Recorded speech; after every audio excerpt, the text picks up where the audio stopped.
How's it going, guys? Hooray! It's time for more Legends EA, time for more Trevenant. Let us begin, shall we? So last stream we got 3 Shinies, and they were all of the Pumpkaboo line. Not what we're looking for, but we need to be at nighttime anyway, so let's set to nighttime. Let's try and get some more Shinies. How's everyone doing? Hopefully you're doing good. Ginger stealing the first once more. You've gotten pretty consistent at doing that lately.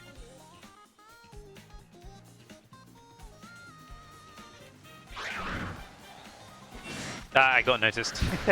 I didn't teleport in time. That's on me. Oh, my voice is a little crackly today. Give me one sec.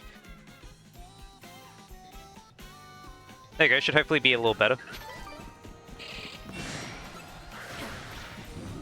You keep catching your phone buzz.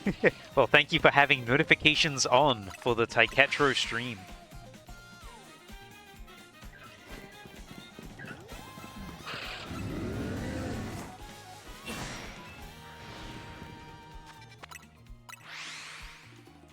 As we come back around to doing more Trevenant. We haven't got anything yet. 53. Oh no, it's 45. Not 50 streams, 45. But still, 50 stream for the next milestone, I guess. 45 stream streak is crazy though. Thanks so much.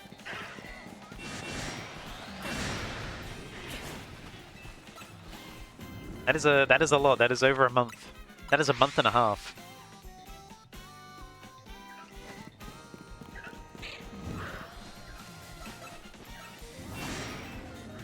Give me one sec. I've just noticed that my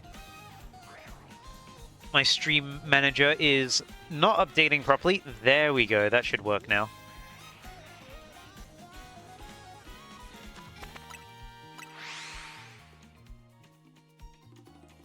Oh. Yeah, very appreciated. Thank you.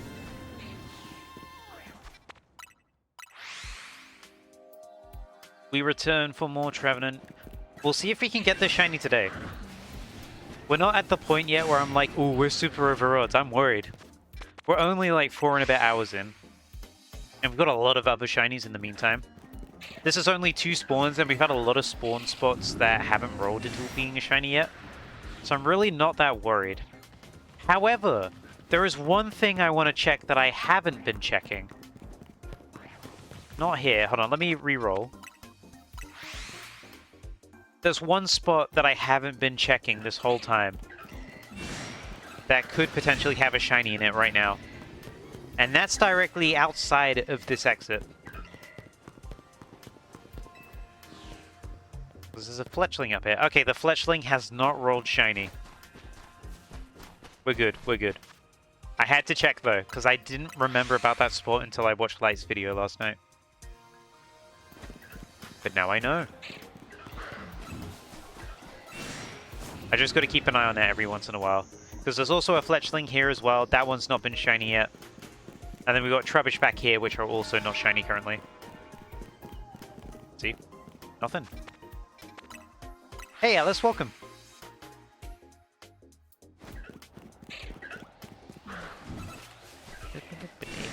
Ba-ba-ba.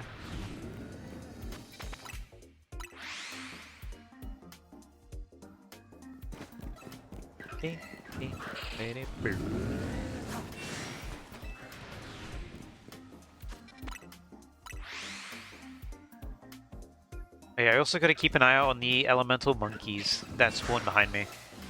I mean, I'll go check on them now, but I'm pretty sure last time we checked last stream, they weren't shiny, and we checked pretty closely towards the end. Yeah, that's normal, and that's normal. They can be shiny though, so I gotta be careful of that.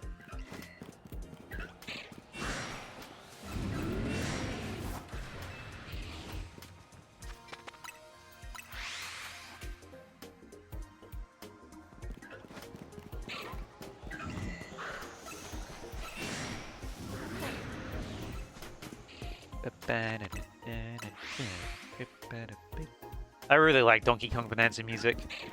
I should replay that game at some point, or at least like check out the DLC.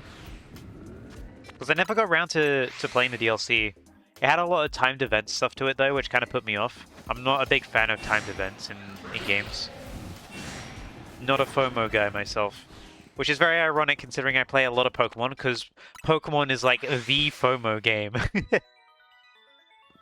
I was doing FOMO before. Live services, hello! There's a Pumpkaboo in there.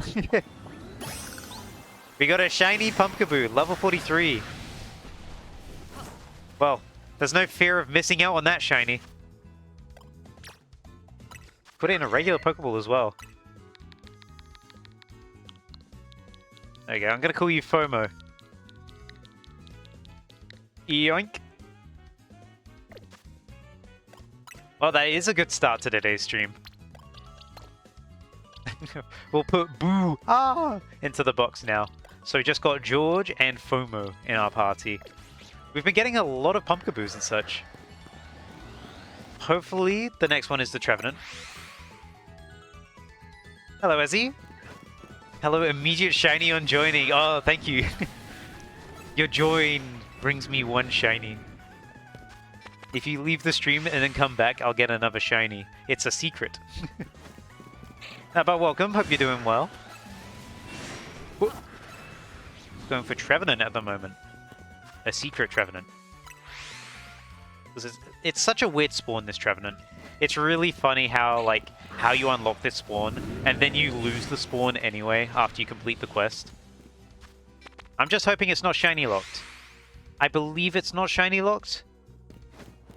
I'm just hoping it's not, but if it is, it'll be really, really funny.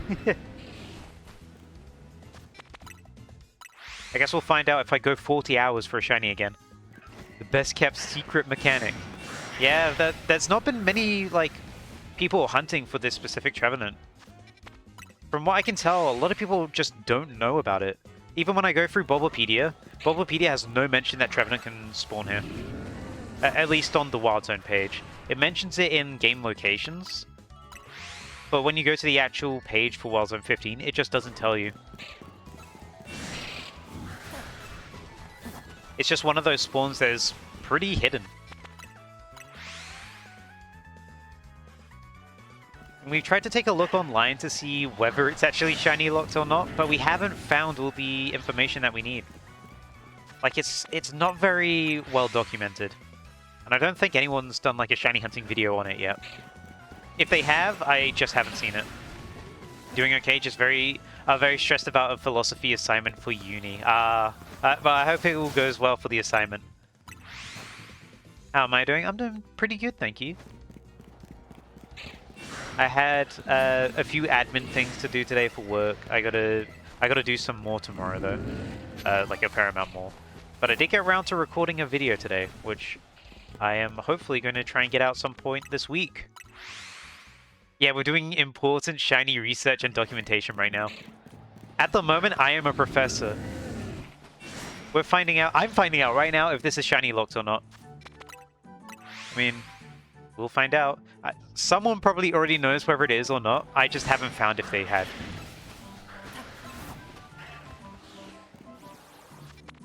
But we'll see. And this is on a Switch 2 as well, so we can prove it's not modded. Because nobody is modding a Switch 2 right now, because they can't. This is vanilla gameplay.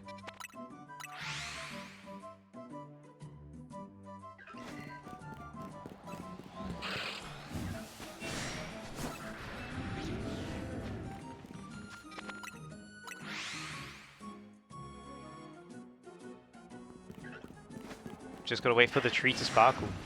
And it'll happen eventually, if it's not shiny locked. And if it doesn't happen, then it's shiny locked. Yay, modern tech! Yippee! Hooray! We've not actually had an Alpha Pumpkaboo be shiny yet. Nor have we had that Banette be shiny. So there's still quite a lot of things we've not rolled shiny yet in this area. And as I mentioned earlier, we're only 4.5 hours into this hunt. So there's still quite a lot of room to get that shiny, you know? We've not passed the point of overodds yet. Especially considering we're 10 shinies in now?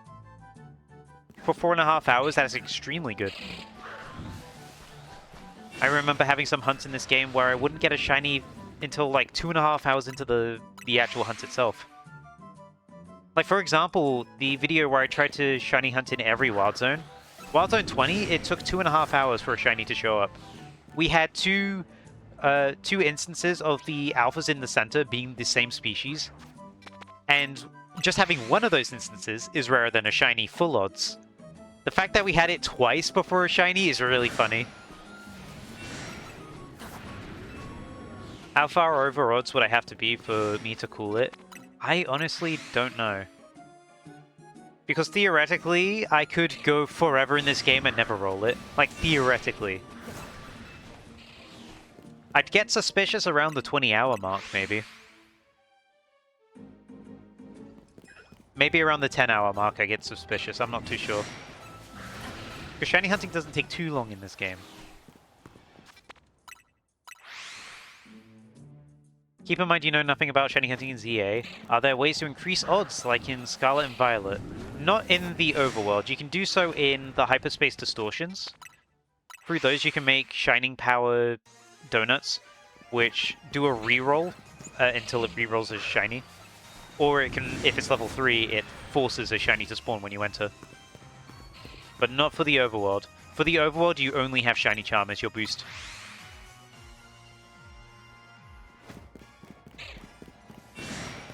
But since we're going for a very specific spawn of Trevenant, we're not going to be going into hyperspace distortions, so what I'm going at the moment is the best odds I can get.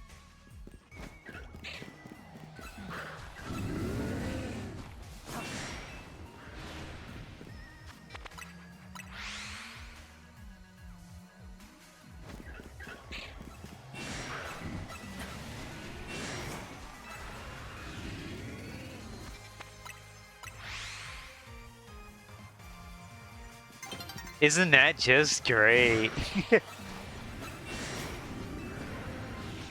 It's fine. It's like Legends Arceus, really. Is that a shiny? No, it's not. The tint of this light always throws me off. I might as well check while I'm up here in case I've spawned something in Wild Zone 19. Doesn't look like I have. There's an Eevee there, but not a shiny one. That Patrat's still normal. Okay, I've not spawned anything in. And we would have heard Trubbish, because Trubbish is on the other side of that wall.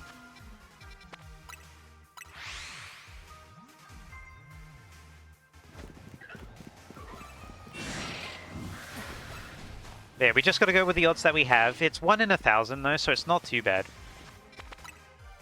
Which is why we have so many shinies so far.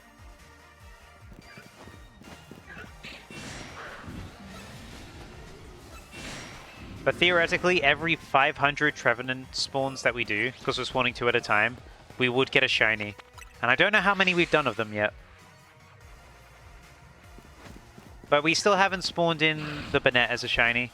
There's still some Pumpkaboo spawns that haven't been shiny yet. We've had 2 of the Alpha Gorgeist though. It's all just chance. I think it's why around 10 hours I'll start getting suspicious of it. But at the same time, we had Shiny Gibble. And Shiny Gibble took 40 hours to show up. So, we'll see.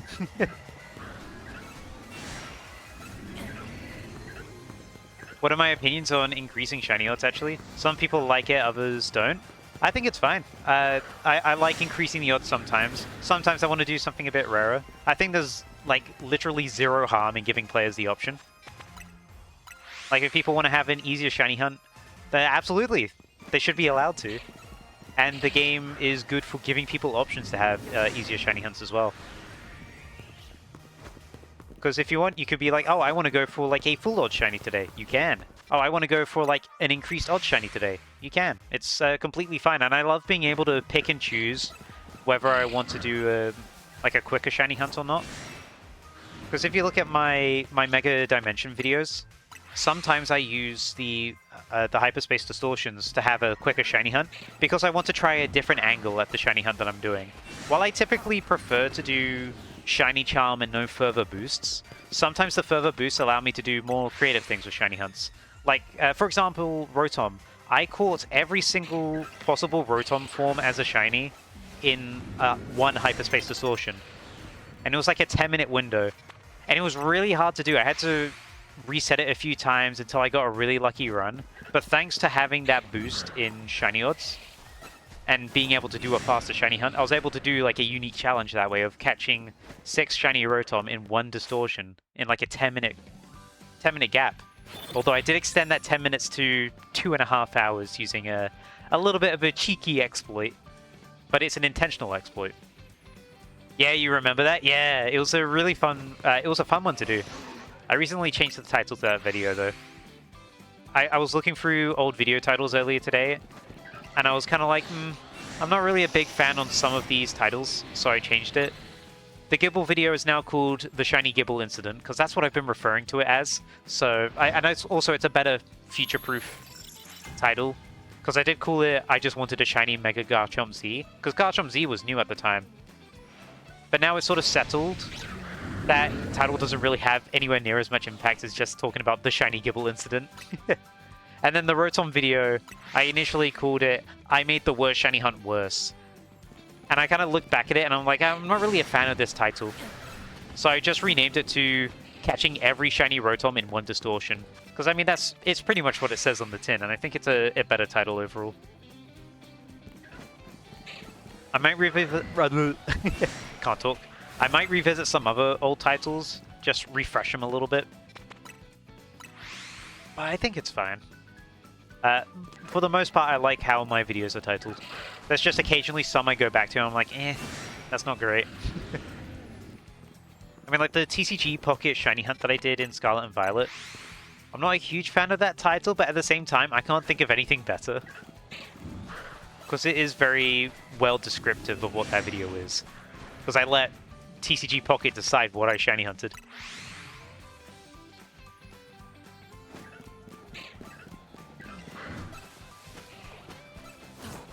I do get a bit picky about titles though, because I want to have titles be fun. I don't want them to be clickbaity, but I also really don't like the style of I did this, or like have the titles just sort of be like a sentence where it's like I did this, it was hard. Or I did this challenge, it was impossible. This was a mistake. I'm not really a fan of those titles. I'd much rather the title was clear about what the video is. Which is part of the reason why I wanted to replace the Rotom title. I thought it was a little too vague and a little too clickbaity for my liking. At the time, I was struggling to think of what to call it, and I thought, I'll decide on this for now. But looking back, I feel like if I had a different title, I would have been a lot happier with it. But regardless, I've made that now. Yeah, it's not really my style. I'm a lot more straightforward. Oh, wrong thing. We want to go to the cafe.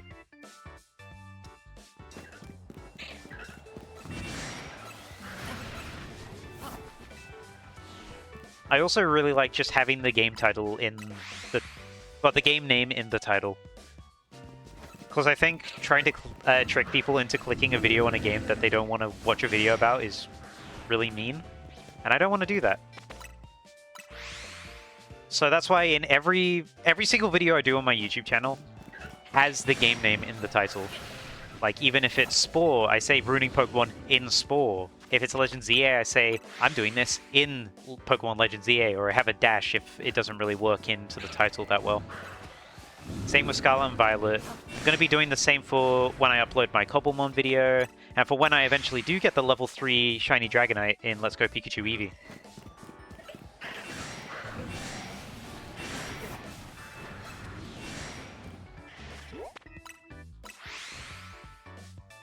It's just how I prefer doing things for my channel. I've been talking about this with Light a lot lately, because we were talking a bit about how some YouTubers handle their second channel. We were talking about this last night as well. Because I don't really like how the YouTube meta has shifted over the last few years with people having multiple channels, but those multiple channels just having extremely similar content to each other. Like if you go to one channel and let's say their main game is like... You know, here's a good example. Mario Odyssey. There's a lot of Mario Odyssey YouTubers out there. And their main channel, they upload Mario Odyssey. But then they also have a second channel as well. And you go to that channel, but they're also uploading Mario Odyssey there. I just think it's really weird. Like, it sort of separates the content way too much. Like, I can understand, oh, they want to separate it by scale, but I think it's really good to have a variety of scale on your channel. Like, variety is really, really important. Otherwise, you're just going to have people get burnt out of your content even quicker. Eventually soon. Soon for what? Sorry. I read that message a bit late.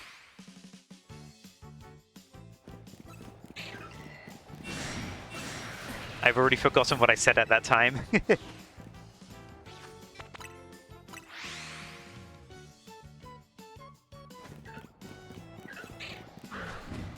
Roly-poly. Oh, for the... Is it for the level 3 Shiny Dragonite? Hopefully we get that soon. I've not done that hunt for a little bit, though. I kind of wanted to do Trevenant for a bit, and I don't want to burn myself out on Let's Go. Because Let's Go... It does burn you out. It's fun to do, but it's a very different style of thing.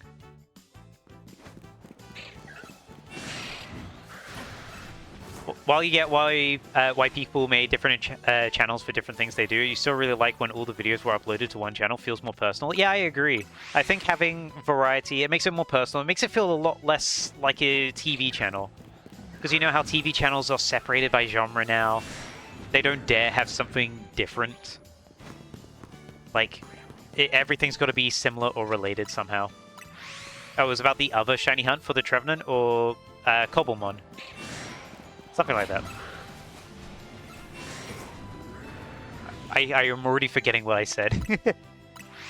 But yeah, I think it separates it too much. I think having variety on your channel is really important. It's why, even though it doesn't get anywhere near as many views, I like doing Rivals of Aether 2 on my YouTube channel.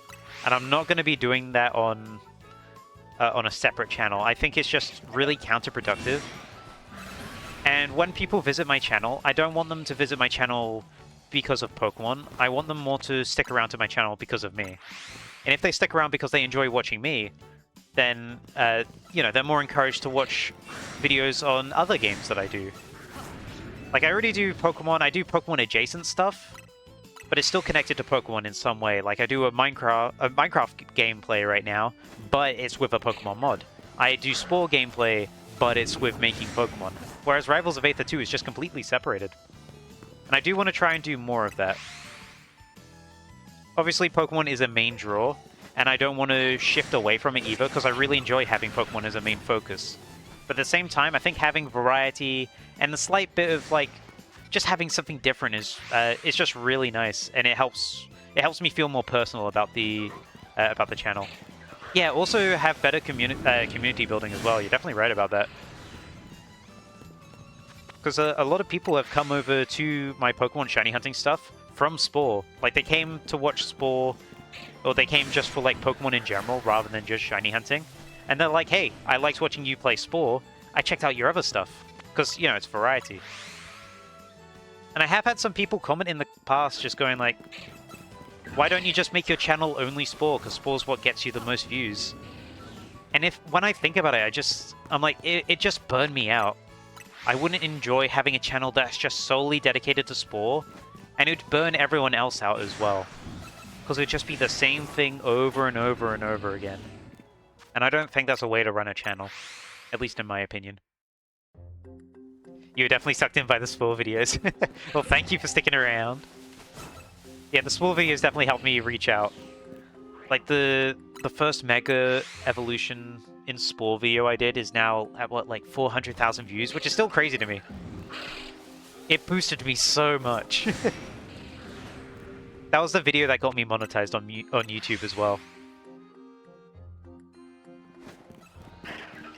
Like, it was just a random idea I had one day. I filmed it during the weekend when I didn't have so much going on with work. I edited it, had it out on, like, a Monday. And then, like, I remember going to work the next day, and I was just like, I'm gonna look at my phone, and I saw, like, 1,000 views in the last 60 minutes. I'm like, excuse me? Huh?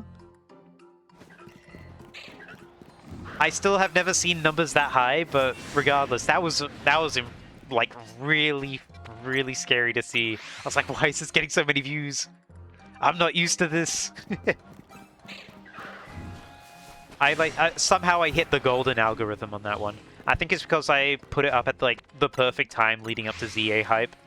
people were looking more into Mega Evolution, and it was a silly video, so I think it was like it was the perfect time for it.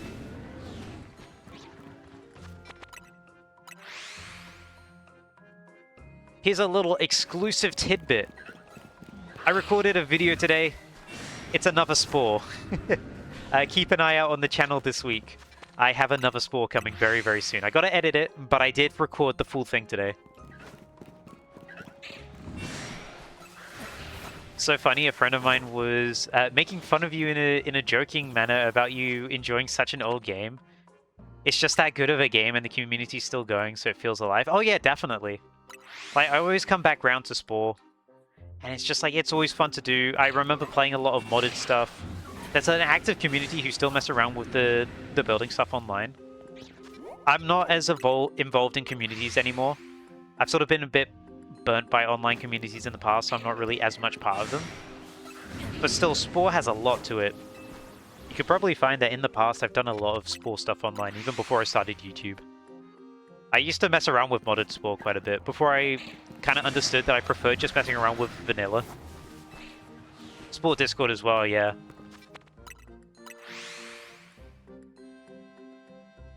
That being said, I've not actually, like, actively been in a Spore community. It's just in general other communities.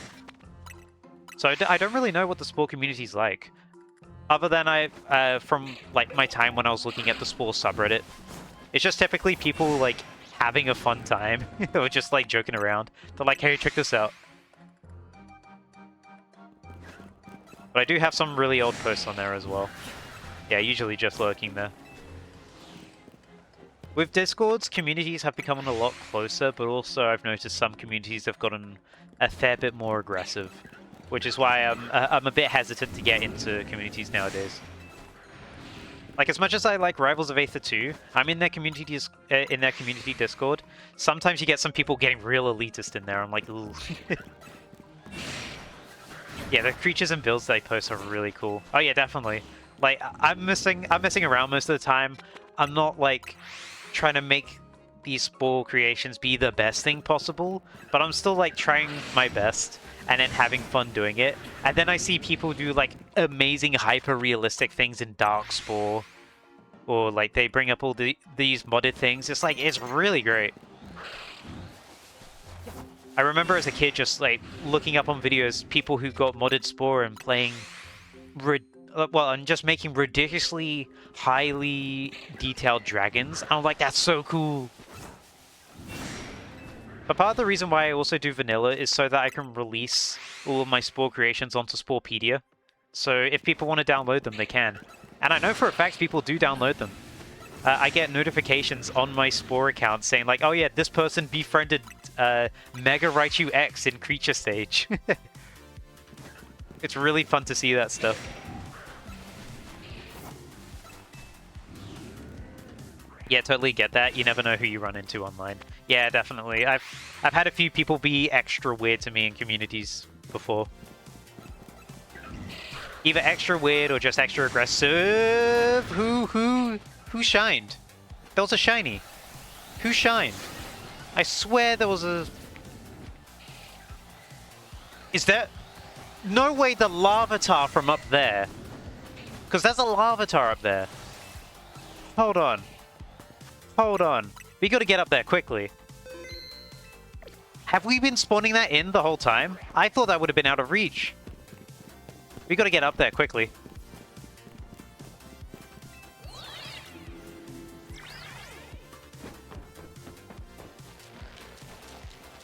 Is it the Larvitar? It's not the Larvitar. There's something on the ground. Oh no! We gotta get down there quickly.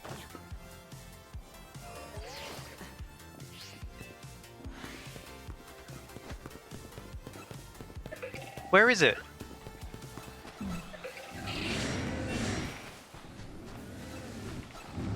There it is, there it is, there it is! It was a Pumpkaboo. I could have just looked straight ahead. There we go. Another Pumpkaboo. It's a good thing I was listening.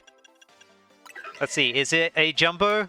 No, it's not. It's another large. I only get larges. I know large and Jumbo are a lot more common at night, but we have not gotten a single Jumbo yet. Well, that's another one. Let's go name it.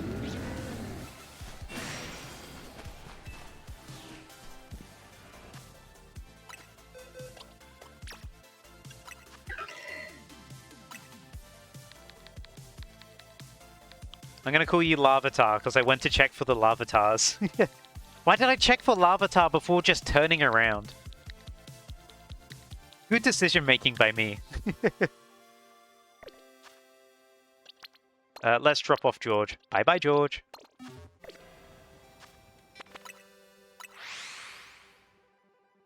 Yeah, it's so silly how people can act sometimes in communities.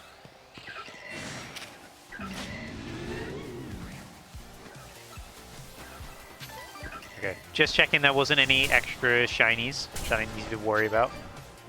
These both are normal. No shiny here. Good. Okay, great. We got the shiny Pumpkaboo for now. Let's reset the time. Yeah, sorry. I noticed the ad started and then I got a shiny. No, it was another Pumpkaboo, but I did go to check the Larvitar. I was curious because of when the sound went off. I was like, was that like a shiny Larvitar in the sky? Because they do spawn up there, but I thought I was too low down. And I'm correct, I'm too low down. There's no shiny Larvitar up there. There's no shiny here. Just had to check before I reset.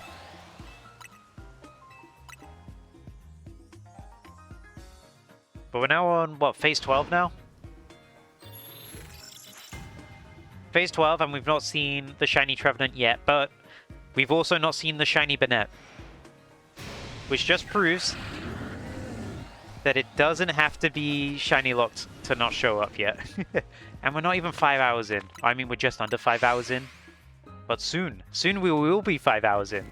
And then we'll be 6 hours in. We're going to go until we get the shiny. At least not today. We're going to go with this hunt until we get the shiny, I should say.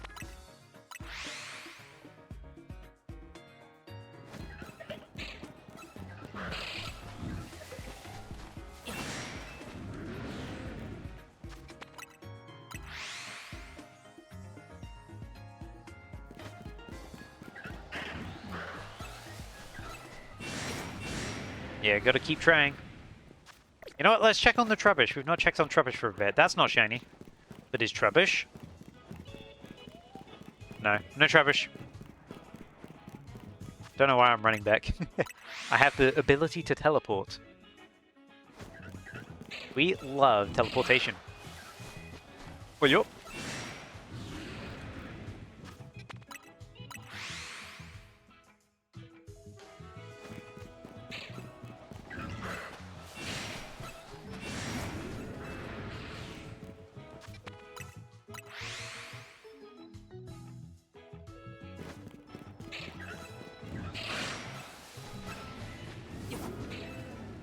But yeah, we'll get it eventually. We just gotta keep staying determined, really.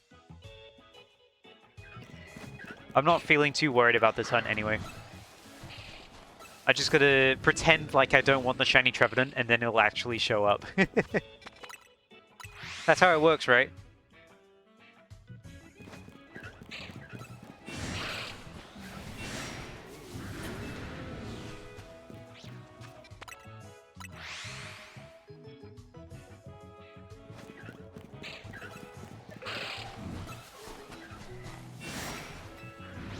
Bully, bully.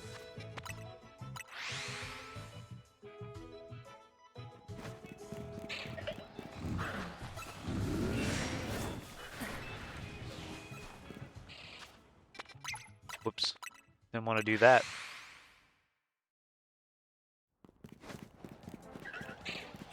Party.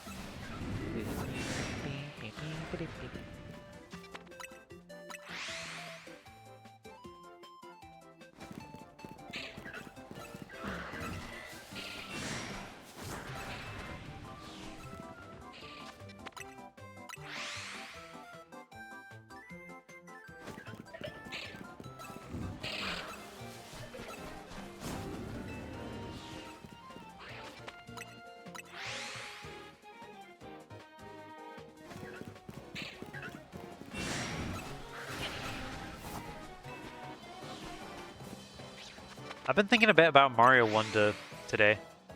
After playing some of the DLC with a friend yesterday, I was just thinking about how they did Captain Toad for one of like the mini games, and how they made him a playable character. I was talking about this yesterday. I really like how they made him playable.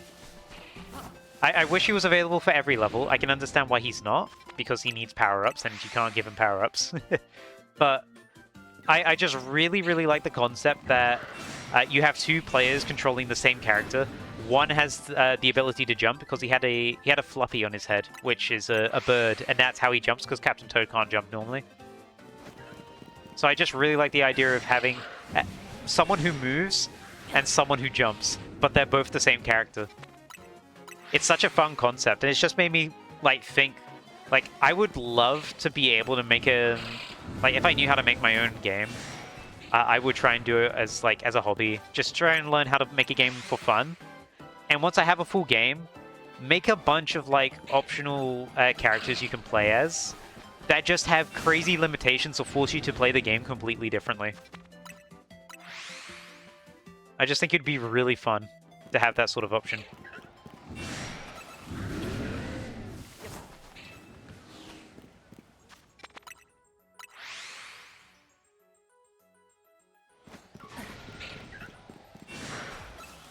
If I ever was to make a game like that, I just think it would be super fun to do. A platformer is probably the best way to do it, but you know, it's, I get a little too inspired by things, and I think I'll draw too much inspiration from Mario, and it'd just basically be Mario.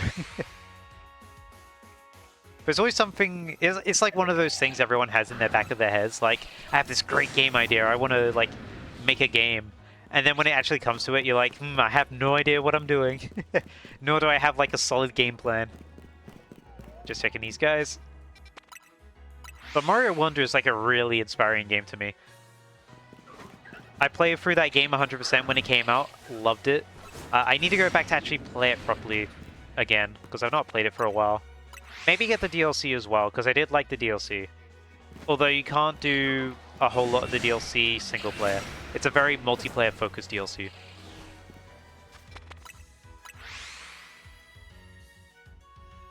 But it is a really good game, and I'm hoping that they do a sequel to it. A sequel, or at least a spiritual successor. Or just a successor in general. Doesn't have to be like another Wonder game, but just something similar where you had these cool gimmicks like badges. The badges were really cool, like change your power. So you could have like a grappling vine, you could have like a parachute. I really enjoyed that.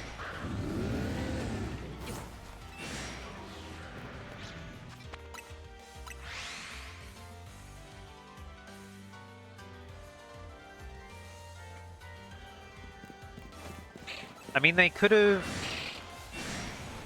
made all those badges unique players. I mean, for the most part, a lot of the characters in that game play fairly uniquely. I mean, there are some that are easier than others. Like, there's Yoshis who can't die from getting hit, but they get a little stunned. And then there's... Actually, do they get stunned? I'm not too sure. I think they just get stunned rather than getting killed. And then there's Nabbit that just completely ignores everything. I just really like that about the game. I like having like multiple character options that really change the way you play the game, either making it easier or giving you more restrictions. And that's why I really like Mario Wonder and how it did its characters, and I kind of hope it did more with it. Maybe in the future. This dude's streaming. I'm streaming.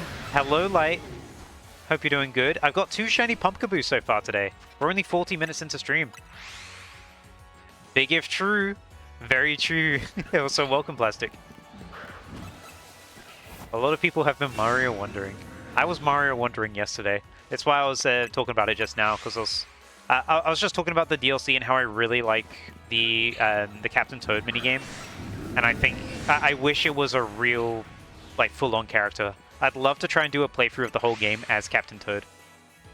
Obviously, I'd need a second controller or a second person playing with me, but it's just like a really fun concept.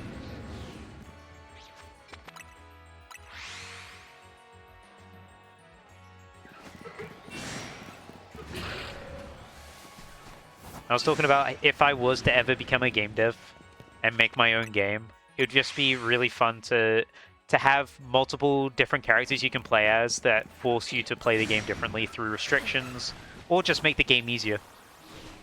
Adds a lot of replayability as well. Like, a new character can just be a challenge run.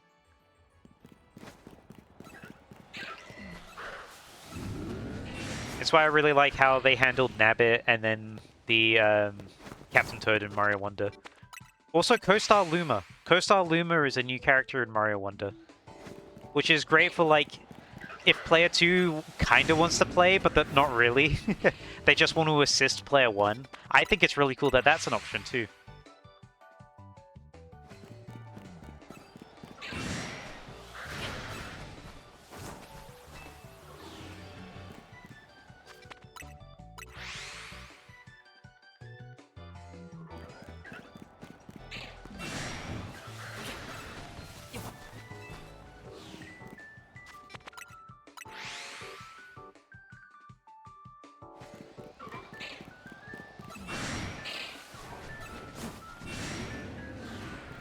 Oh, happy 5 hours!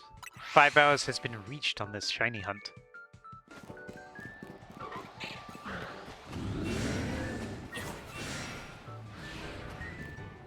Yeah, I was thinking about replaying Mario Wonder again at some point. Like, I played through that game 100%. Really, really fun. I kind of want to try again, and I kind of want to do the DLC stuff. I know there's not as much DLC single player. It's mostly multiplayer. But when the part that I played yesterday, not yesterday, day before. No, it was yesterday. The part that I played yesterday was really, really fun. Time for a Pomodoro break. What's Pomodoro?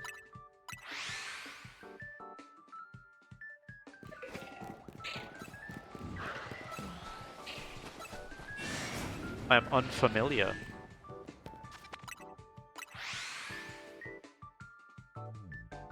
Yar days.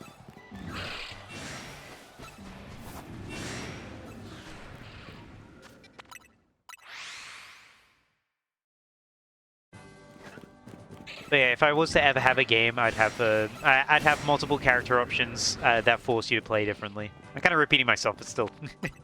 It's something I'd love to do, but I don't know what kind of game I'd even do it on.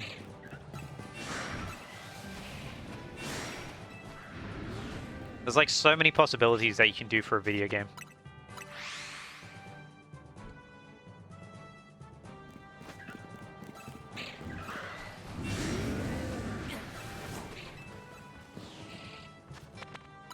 That's a studying tactic where you take a break every X amount of times. For example, a 5-minute break every 30 minutes. Ah, gotcha. Yeah, I ended up doing that while I was studying as well. I didn't realize that was the name of it.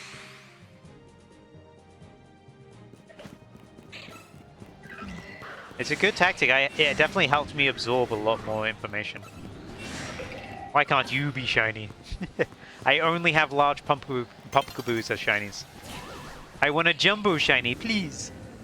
Oh, you don't like it? Ah, fair enough. Each to their own. I guess there is like a break where you're like, I want to do something else. And then you don't have enough time to do something else because you only get like a 5-minute break.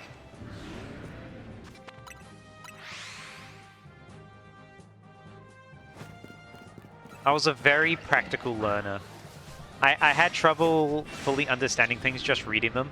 When I would physically put them, like physically do it, or at least reword it to a more physical version of it, that's when I would understand it a lot more. Like, word bubbles really helped me do that, where I could connect everything together, like a map. Visualization is like the best learning thing for me. Just words on the paper, I sometimes have trouble interpreting it.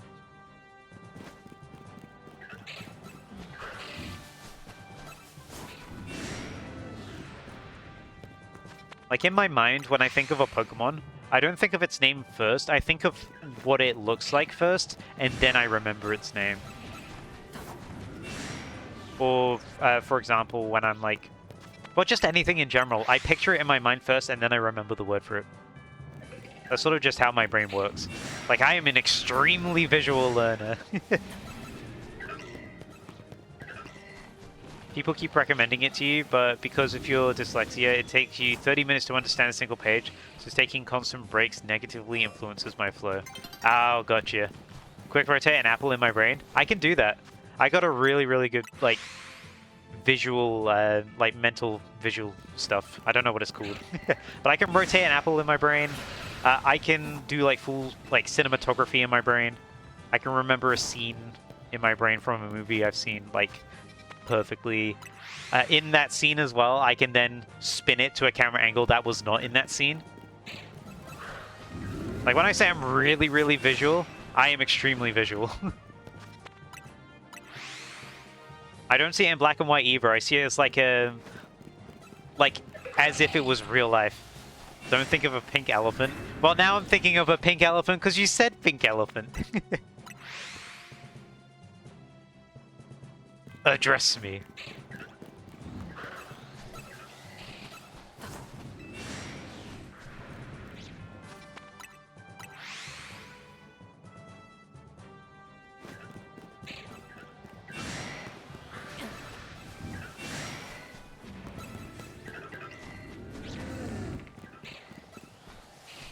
I'm gonna reset the night here.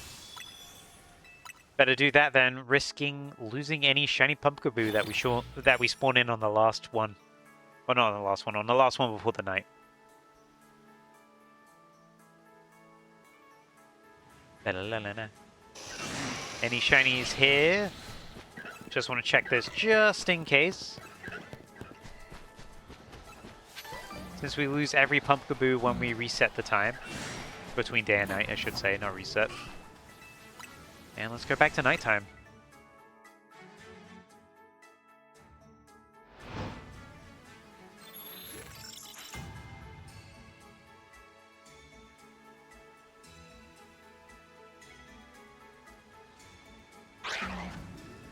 I got noticed immediately. How dare you? How dare you notice me spawn in directly in front of you? You'll be hearing from my lawyer.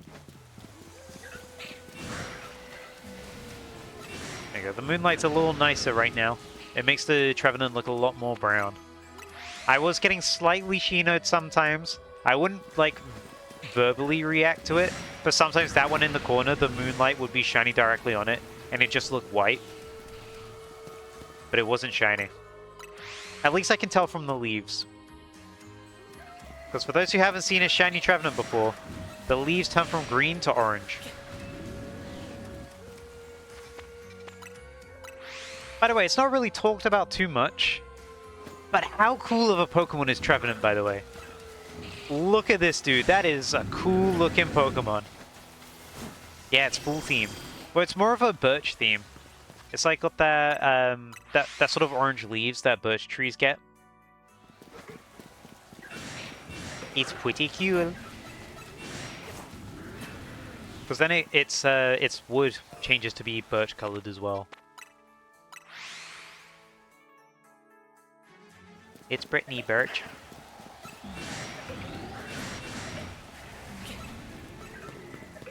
Like Minecraft.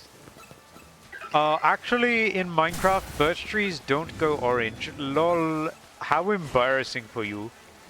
Birch leaves are actually green in Minecraft. Lol.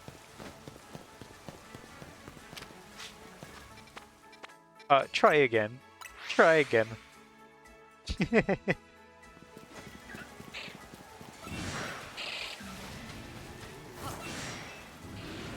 I do wish there was, like, more variety in leaves, though. Like, it's great that there's different textures, and they have different intensities of green. And there is the pale wood leaves, which is always white, which is nice. But I wish that they had, like, some that were just completely different colors. Like, orange leaves would be great. Red leaves. Yellow leaves. Yeah, they're still very, very similar. The only difference being the pale wood leaves, because they're the only ones that are a different color completely.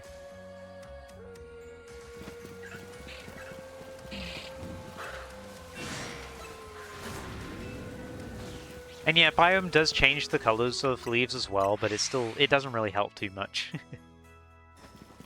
Like acacia in the savanna biome will look very different to dark oak forest leaves in the dark oak.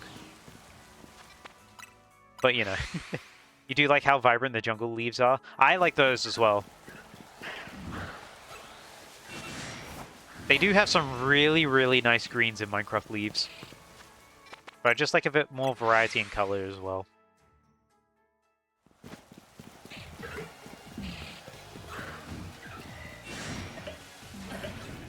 It's good soup.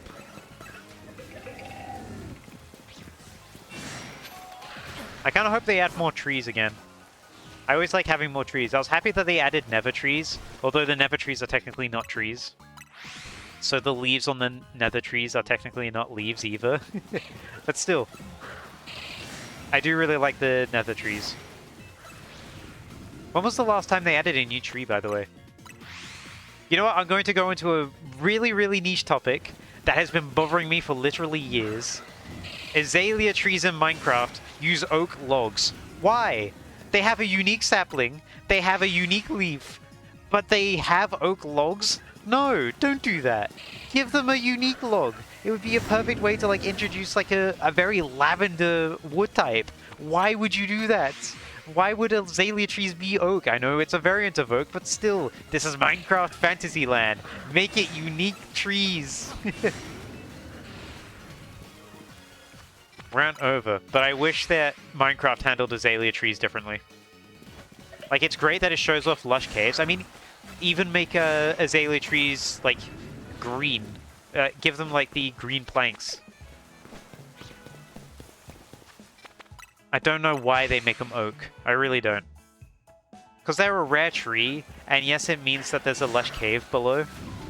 But at the same time, it's like, I feel like it's an extremely missed opportunity that it's just oak logs. A green tone wood would have been so cool. Yeah, definitely. Also, rest in peace the baobab, which was one of the trees that was for one of the biome votes. And that biome vote did not succeed, unfortunately. And the baobab could eventually be added back one day. The biome votes... Well, all of the losing votes from back when Minecraft did votes, because they don't do them anymore, thank God, because it was awful. But all the... Oh, there's a pumpkaboo! We're talking about Minecraft trees, and then a pumpkaboo shows up.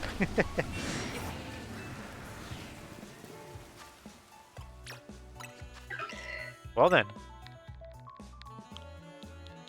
I'm gonna call you Minecraft trees. If it even fits. I don't think it does fit. Minecraft tree.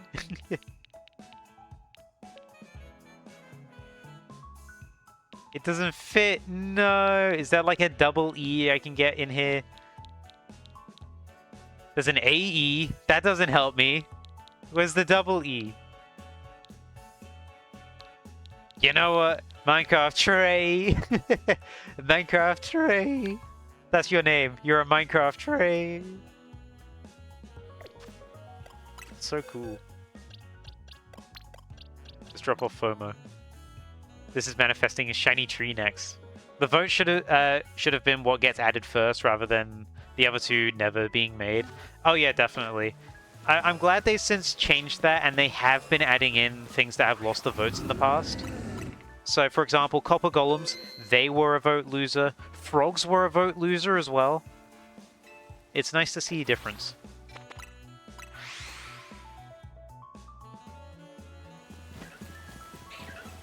But yeah, baobabs, they were in one of the losing votes for, I think it was a redo of the Savannah. Because they were going to add termites and ostriches and the baobab tree. But unfortunately, that did not go ahead. What? I'm still talking about Minecraft trees. I'm still talking about Minecraft trees. Okay. Alright. Okay. What's happening? We're only getting Pumpkaboo. What? Why? Why? It's been not even a minute. What is happening? We got Minecraft tree. And you know what? I'll do the suggestion of using the E with the accent. Minecraft tray and Minecraft tree.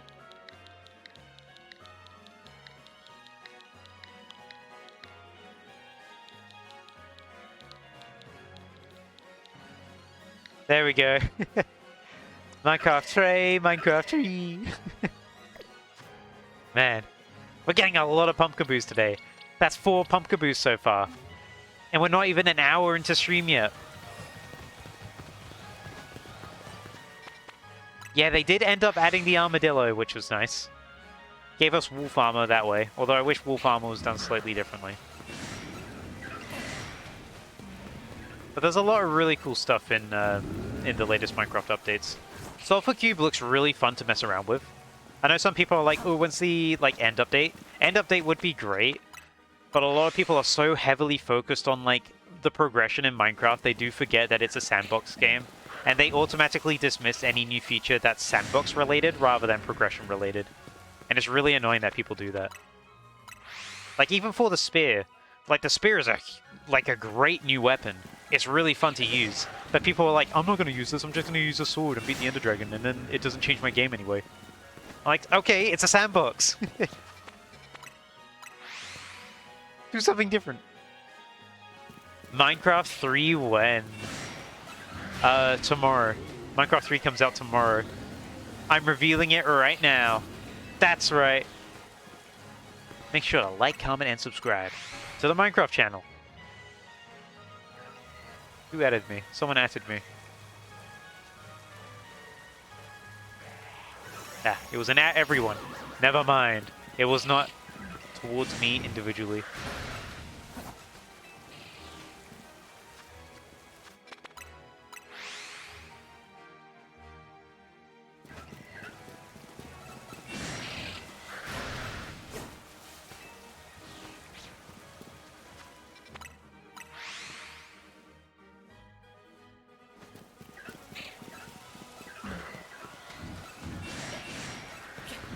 Well, we stopped talking about Minecraft trees now, and there's no more shinies, which means we got to talk about more trees in Minecraft. Nah, we don't have to. We've kind of exhausted the topic, but I do really like the Minecraft trees. Wait, what if I talked about Minecraft trees in Cobblemon? I mean, I can talk about it very briefly, because it is something I want to do for Cobblemon in the future as like its own video. I want to get every sapling in the game in Cobblemon for a very specific reason.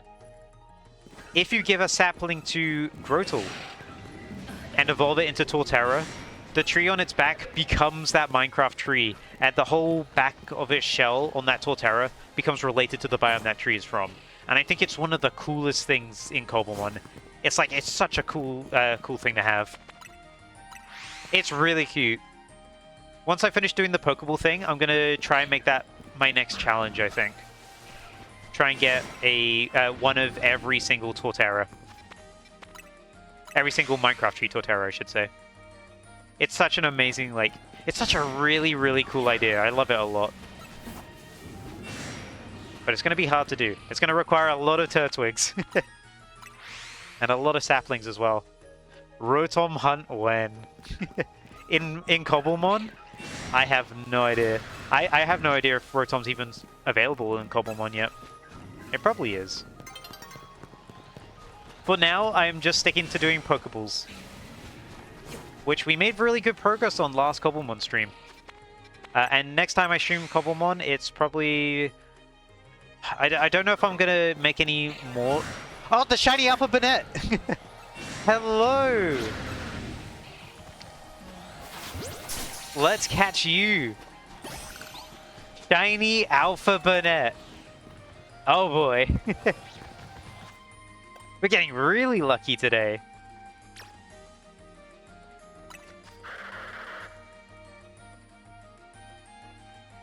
Now that is cool. That is really cool.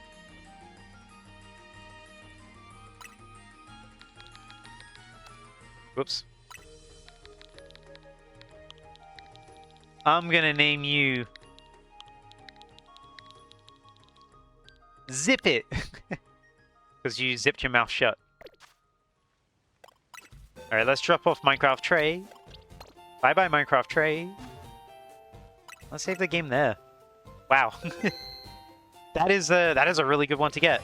Alright, well, Trevenant, you've run out of excuses now. I was saying, oh, Trevenant's not been shiny yet, but neither has Bennett. Bennett's been shiny. You're the only Pokemon here that's not been shiny yet, Trevenant.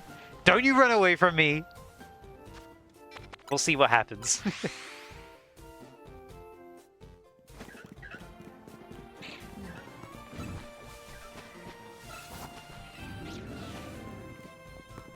But yeah, next time I stream Cobblemon, I know what I need to look for next, because they have the Legends Arceus Pokeballs in Cobblemon. We'd need to find Tumblestone, and I don't know where to find Tumblestone yet. So Tumblestone is the next target for my my Cobblemon All Pokeballs challenge. Why are you getting French ads? You're not even in France. Curious. I've had German ads before. It's really strange. Like, I'm pretty far from Germany. But yeah, next time I do a Cobblemon stream, it probably won't be me looking to make the next Pokeball. It'll probably be me preparing for the next Pokeballs. Because I need to get Tumblestone. But in order to get down to Tumblestone, I need to... Well, I want to have better tools first. I need enchantments, and at the moment I don't have any enchantments. So I might try and set up like something to do, maybe some XP grinding. Maybe some villager stuff next stream. We'll see. You also get Danish ads sometimes for some reason. Yeah, it's strange how it works.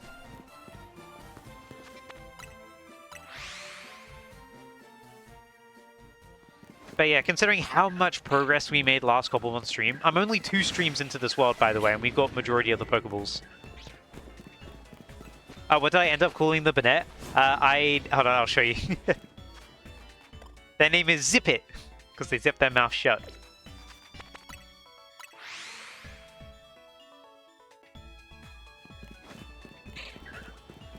I'm enjoying Cobblemon a lot, though. It's really chill, and it's been going a little faster paced than intended, just because we got really, really lucky with our Apricorn spawns, that I was able to get every single Apricorn in the game very quickly. So for the 3rd stream, when I get around to doing it, it's going to be a lot more laid back. I'm going to be trying to build up some sort of foundation for my world, so I don't, you know, I don't struggle with XP. Because at the moment I'm struggling with XP. I'm not getting enough. And it didn't help that I died really stupidly last stream as well. But I need to start enchanting. I need some good stuff. The return to Mario when... Mariomon, I really want to do Mariomon again. I'm not going to be continuing Spike Top straight away. I'd love to do more shiny Spike Top.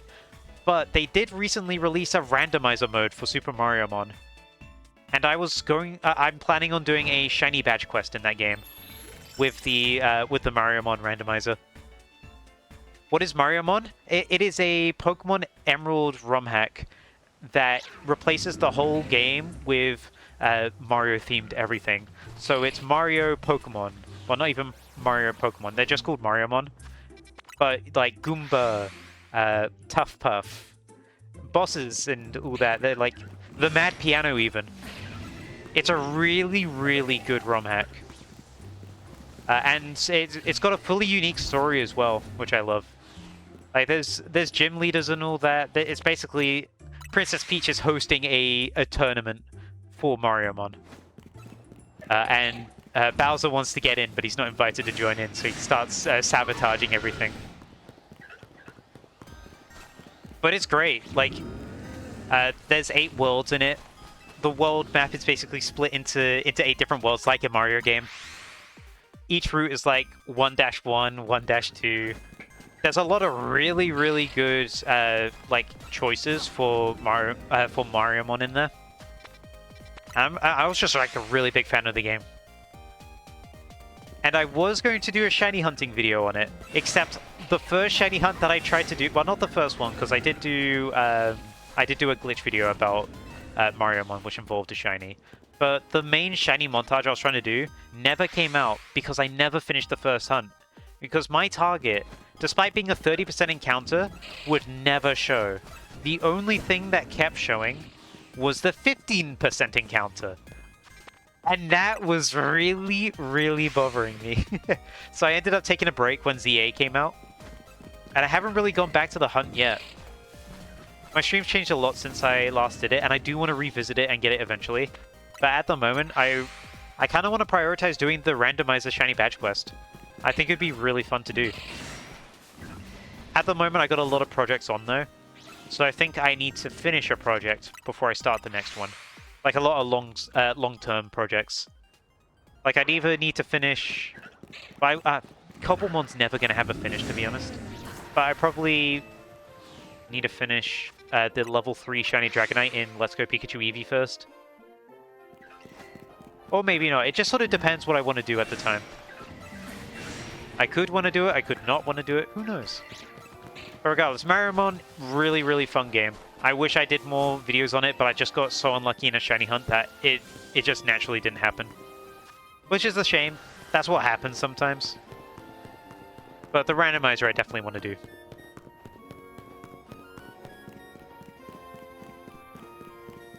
I gotta get around to that at some point though. Maybe sooner or later.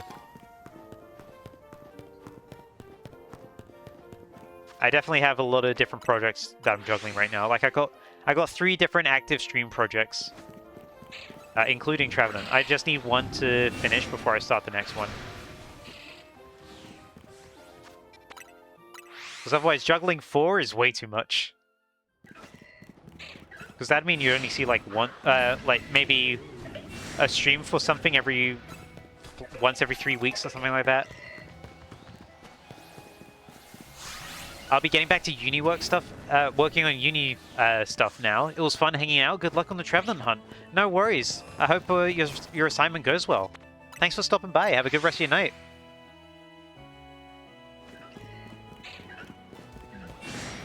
Bennett spawned again. Hello, Bennett. Not a shiny one, though. No, no, no. This is different.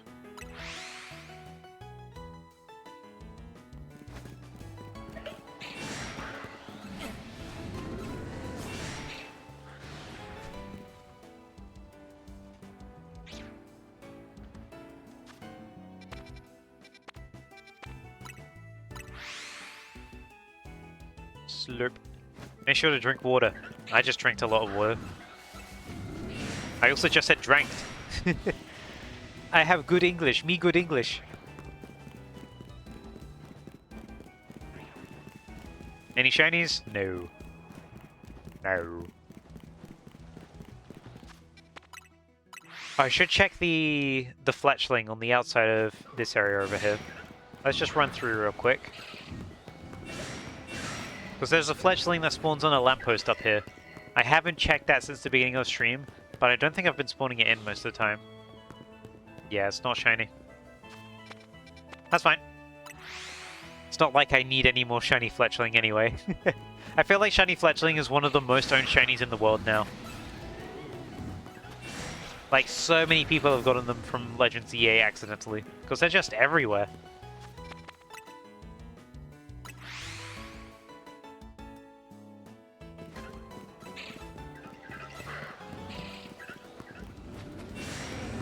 I'm going the wrong way now. I gotta remember to turn right. I was just running straight ahead. That's the wrong decision.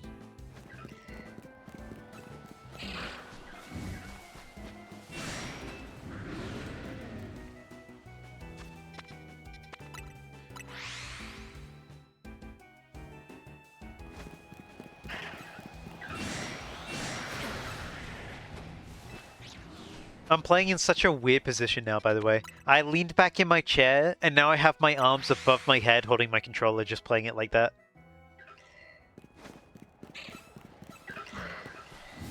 By the way, leaning back just now felt so good. I felt my back click in all the right ways. But I do need to get, at some point I need to get a new chair. And I'd love to get one with a headrest on it. I feel like a headrest would really help me out with like my posture. Because I mean, like every gamer, I sometimes put myself into bad postures while sitting at the computer on my desk. I slowly hunch over and I become a shrimp. I don't want to be a shrimp. I'm a human.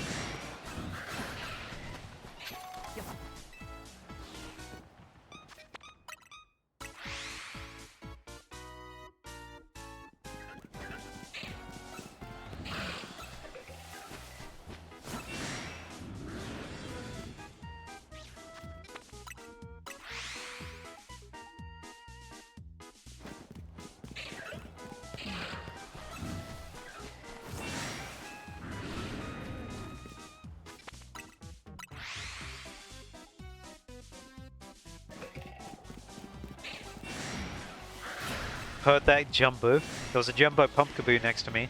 Not shiny though. We would have heard the sparkles, but I heard the cry. I recognized the cry of a jumbo that time.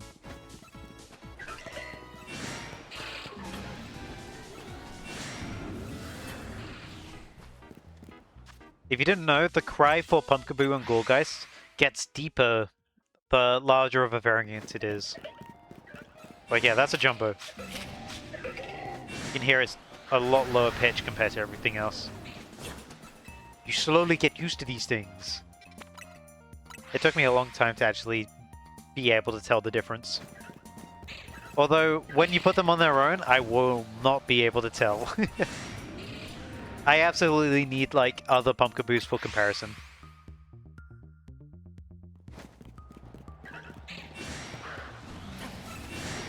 That Shuppet looks shiny, but it definitely isn't.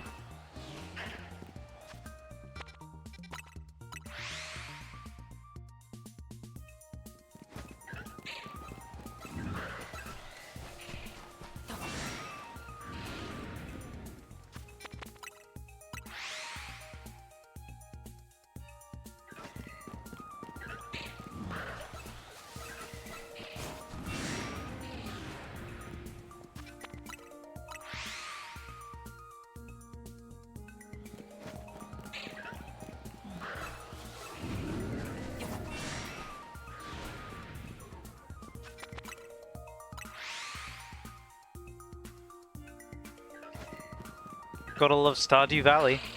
I need to play that game again at some point. I remember like one summer during the pandemic. Oh, is that a shiny? No, it's not. Every time the lamp throws me off. How dare you? But I remember during the pandemic, I got Stardew Valley, and I was super addicted to it for a while. And then just one day, I kind of just like, I thought, I don't really want to play Stardew today. And then I never opened it again. I gotta try it again at some point. It was a really fun game though. Sort of the same with Terraria. Got super addicted to that, and then one day I was like, I don't want to play it today. And then never again. I've missed so many updates for Terraria though. Well, I've not really missed them, they've not gone anywhere. They're still permanently available. But I've just kind of been enjoying other games. Variety is the spice of life after all.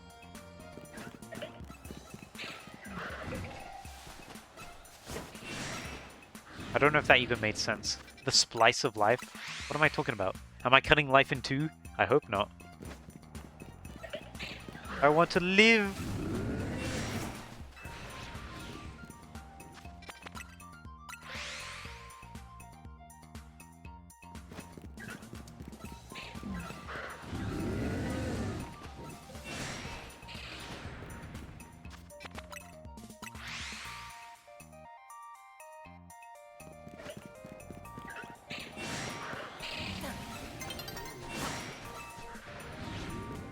Oh, it's about to go daytime? Not yet, but shortly. Shortly it's about to go daytime.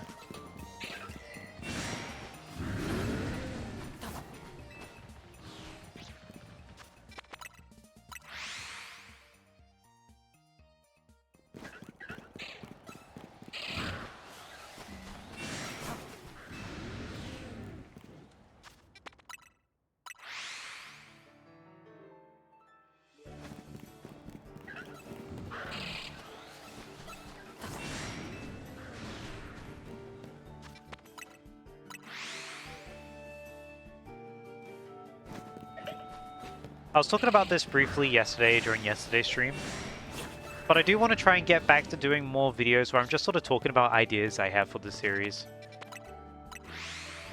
Because I've had one planned for a while now where I wanted to talk about if there was a runt equivalent to an alpha in Pokemon Legends games. Like, instead of there being an alpha, that could also be a runt, which makes them very, like, shy, very much hiding, running away. I feel like it would be another cool classification, like an extra small version of the alpha, since, you know, alphas are extra large. I feel like it'd be something cool to have.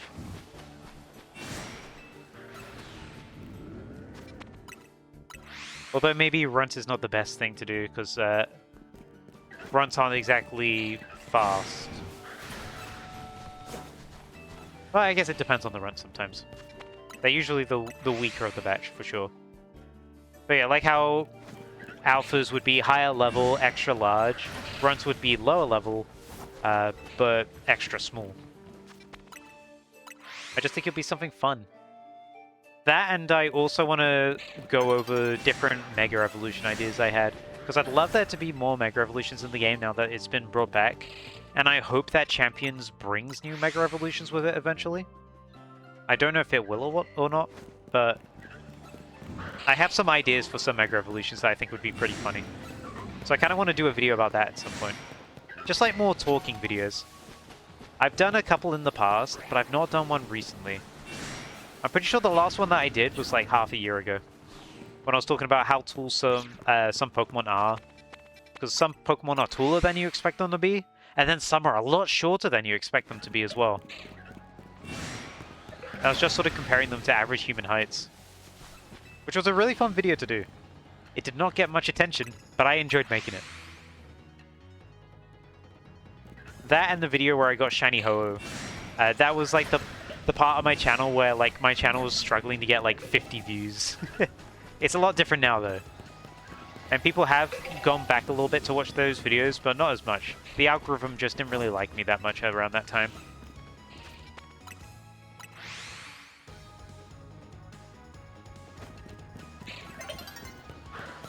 But we grow. Okay, none of those are shiny. Good. We're not missing out on any shinies today. Let's reset and go back to nighttime.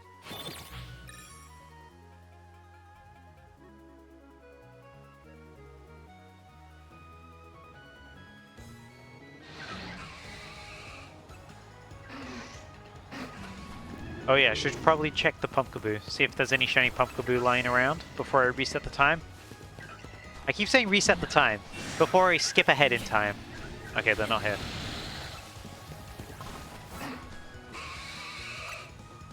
Let's kill some time.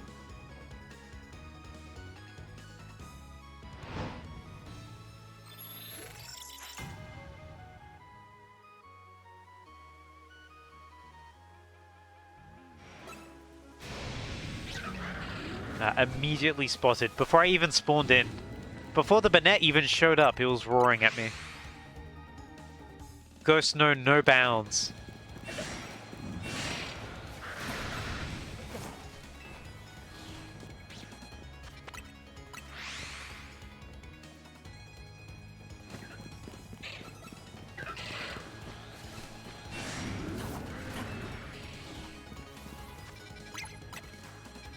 I didn't realize you could pin all the way out here. What's that pin at? Over there. 270. I never realized you could actually pin out of bounds. Like, I never knew that until now. Like, if I pin here, how far away is that? 1,140. That's kind of nuts. I kind of thought the map would be bigger than that, but I guess it isn't.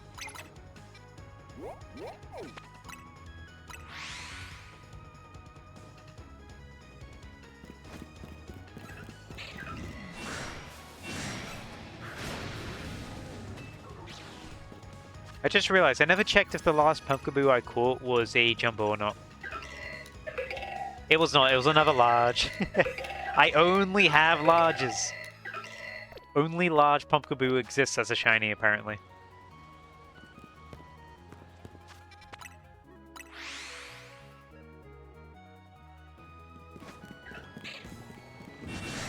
I know Light had that problem. Light's Jumbo Pumpkaboo Shiny Hunt took so long. It took ridiculously long. It's really funny though.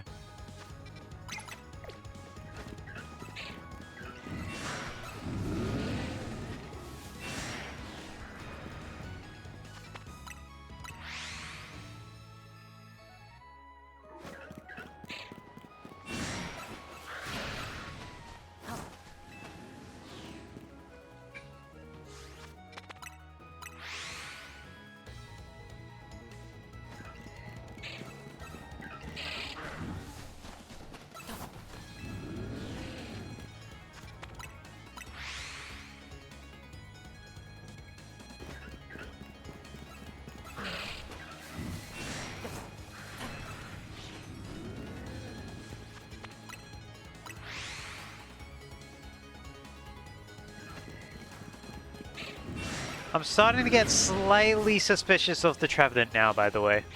The fact that it's not shine yet. I mean, it could very much just be that we've not hit that odds yet. Like, it's just not rolled into shiny on either of them. But we have had everything else as a shiny now. And it's making me suspicious. It's making me curious. This thing better not be shiny locked. You better not be. They're both level 41. I know they're re-rolling. Let's check their levels again on the next one. But I know they're re-rolling. So it's male 41, female 40. Female 41. Male 41. So they are changing. We can check again real quick.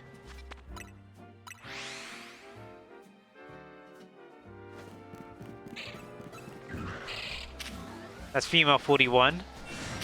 That's female 40. Yeah, they are re-rolling.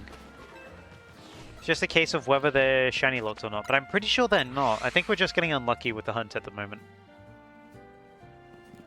We are basically... Oh, okay.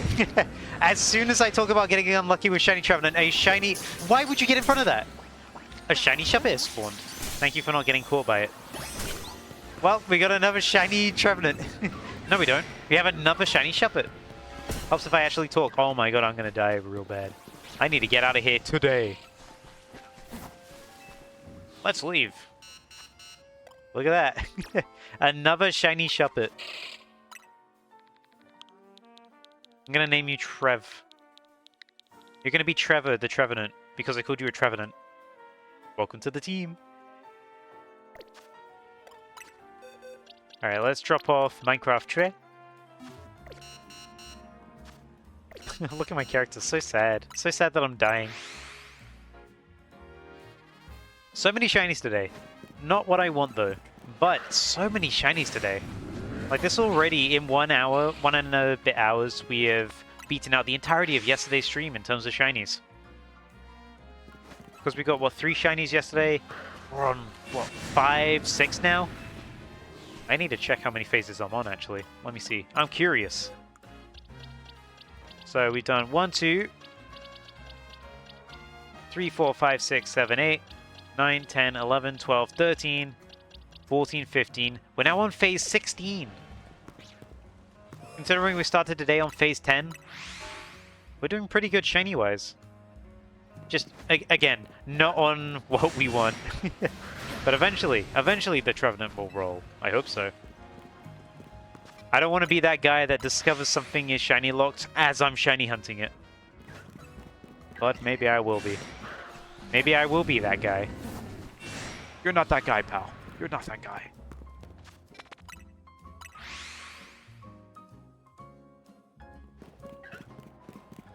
But yeah, that being said, I am only, like, I'm just under 6 hours in.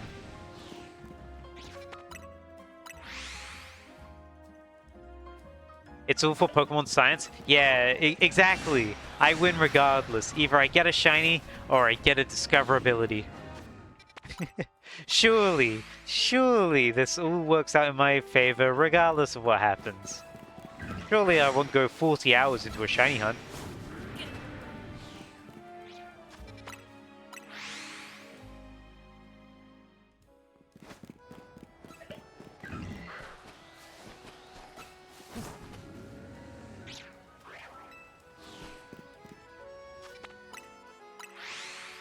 But I am starting to feel the suspicion. But we'll see.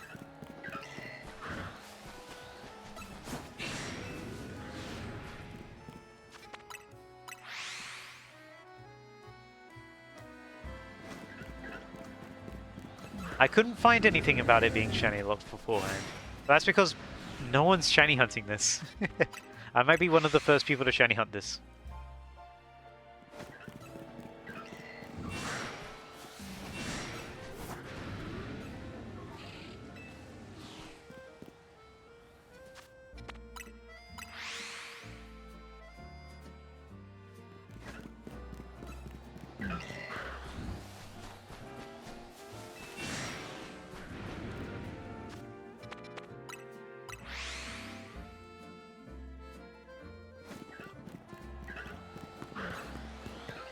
It's always strange listening to Legends EA music, because I listened to it so much while playing the game, and then I turned off the music so I could listen to other music, so I wouldn't get like burnt out of Legends EA music, only to listen to Legends EA music on said playlist. Really nice music though. This guy's still not shiny, by the way. That's another thing that's keeping me going. This fletchling has not been shiny once for us. In the past, it has always been shiny, like, consistently, whenever I was shiny hunting Pumpkaboo. But now it's not shiny once. And that's another thing that's continuing to fuel me for Trevenant. Because if that's not been shiny, then it's completely reasonable that neither of the Trevenants have rolled into being a shiny. Same with the Trubbish over here. The Trubbish over here they've only been shiny once. Despite how many of them are getting spawned in, only one of them has been shiny. So you know what? That's hope. That is hope that we are fostering right now.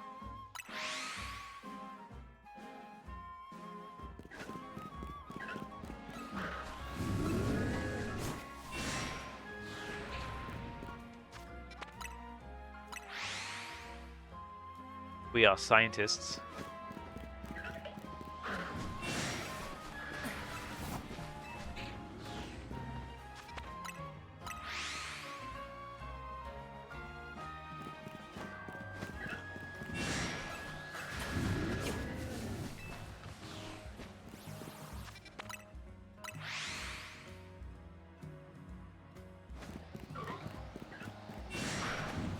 Science!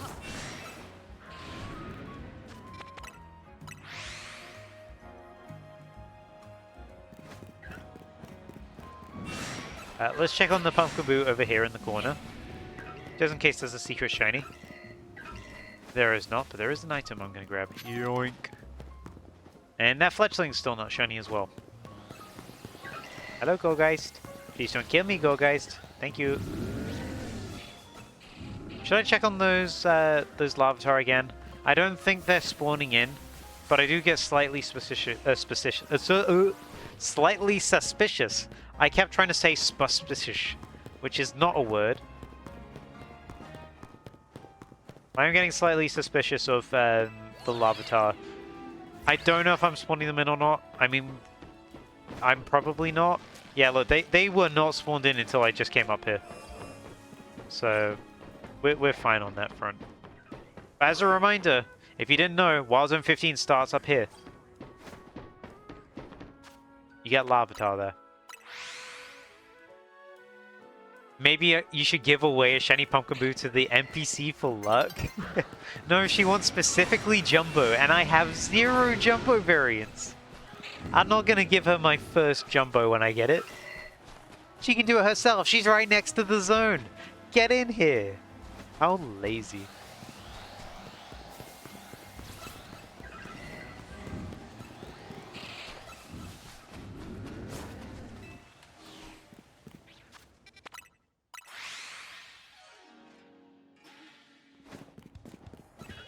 Yeah, no shiny Jumbo yet. Everything has been large variant. No Jumbo.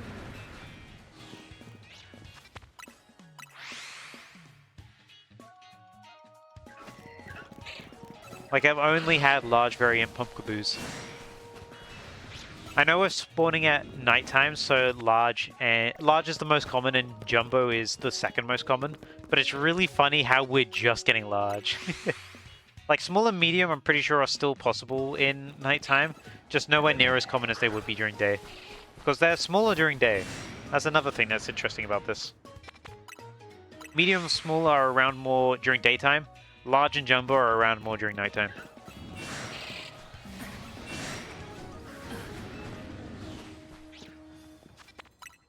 But yeah, I've only had shiny large ones so far.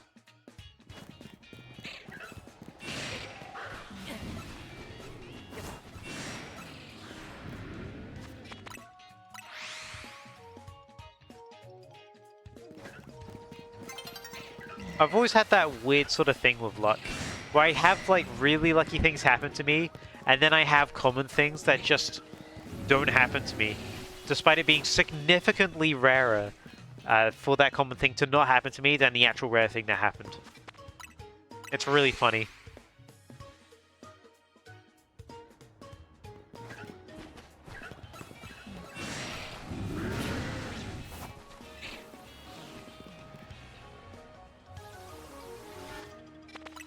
Something was glowing purple back there.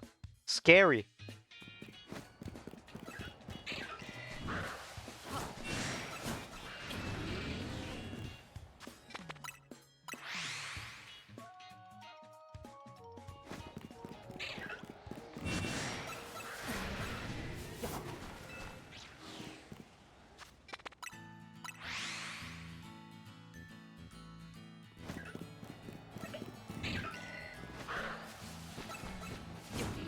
We've not had this song play on the playlist yet.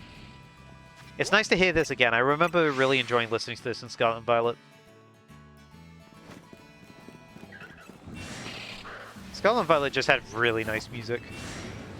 They had a great overworld presence. I wish the design of the overworld was a lot better, but the atmosphere was really nice. But at the same time, I feel like there were some parts of the overworld in Scarlet and Violet that needed a lot of improvement. Like, there was a lot of spaces that were just, like, open and nothing. Towns were very loosely connected. There was barely any roads connecting them. And I didn't like that the Elite Four were just, like, up a random hill. There was no Victory Road. There should have been one. Victory Road is, like, really symbolic. And it's there for a reason. It's a tough challenge for the player to get through, to earn the spot of being an Elite Four, rather than just going straight to the Elite Four. Oh, by the way, there's a small. This is the size of small Pumpkaboo, by the way. Absolutely tiny, a baby.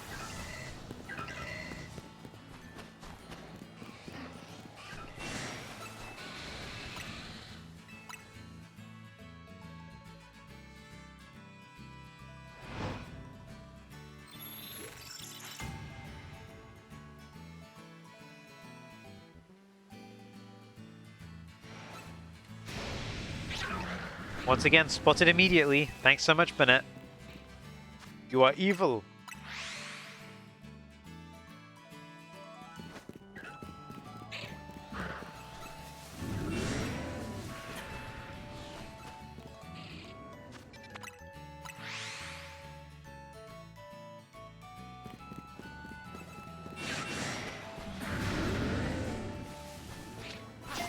I didn't mean to do that. Ooh. Hello, Image. Welcome. How you doing? Hopefully you're doing good.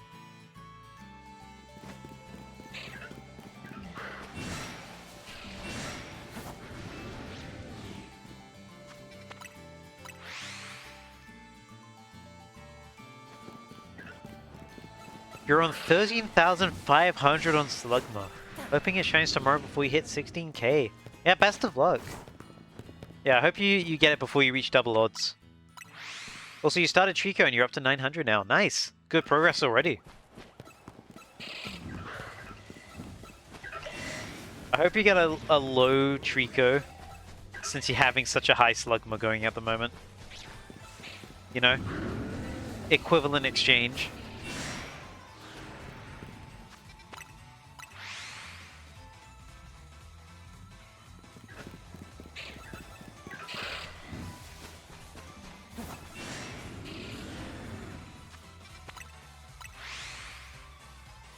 What game are you hunting in, by the way?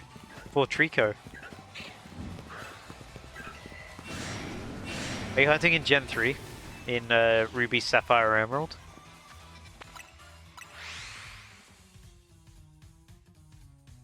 You have been under odds for like 5 phases, so not expecting to get it early, but you'll see.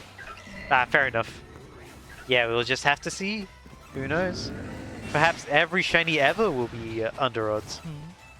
Doing Ruby, so you hope you get a pooch like halfway.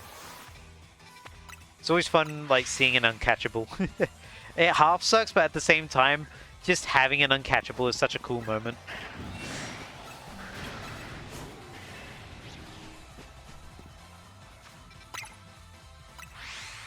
Did not mean to put that pin there. That's frame perfect precision. It doesn't impact Trico, so why would I care? I mean, it's rough not being able to catch the shiny, is what I mean.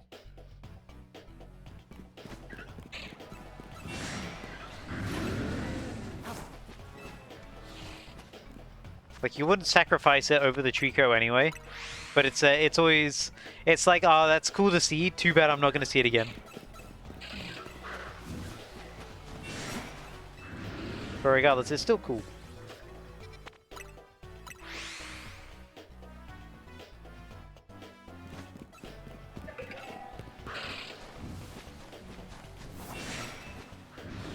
You get that, but also being aware of that, it just becomes a cool little thing. Oh yeah, no, definitely. Uncatchables in of themselves are really cool.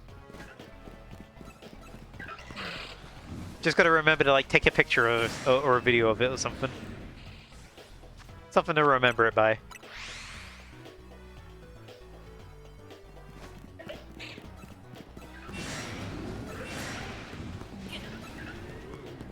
Any shiny here? No shiny here.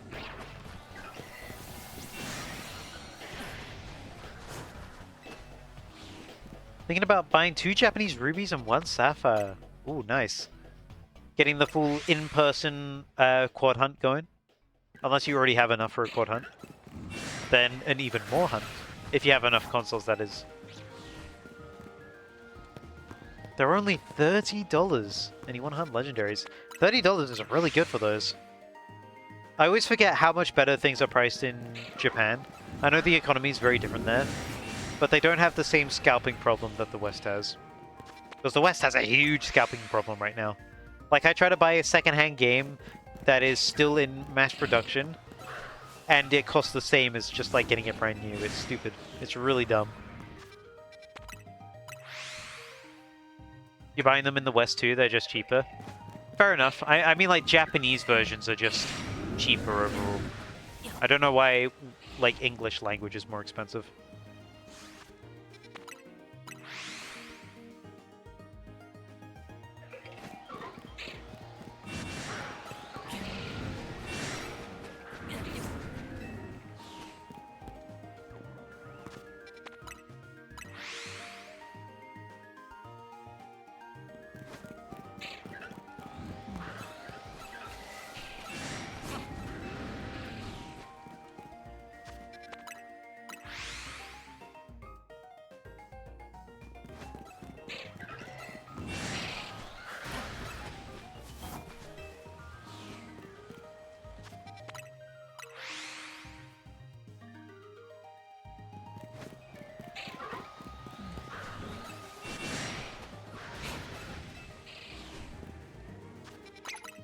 I did it again. I don't know how perfect of timing you need to accidentally do that. What, you accidentally just put a marker on top of a teleport spot? But I want to say it's like a few frames window. I always do it by accident though, I never do it on purpose. It's literally just me flicking the stick over to it, letting go, and then pressing A before I'm fully on it. Like, watch this. Almost. Almost. Hold on. Almost did it. But it's always something that I just do by accident rather than, like, actually do it on purpose.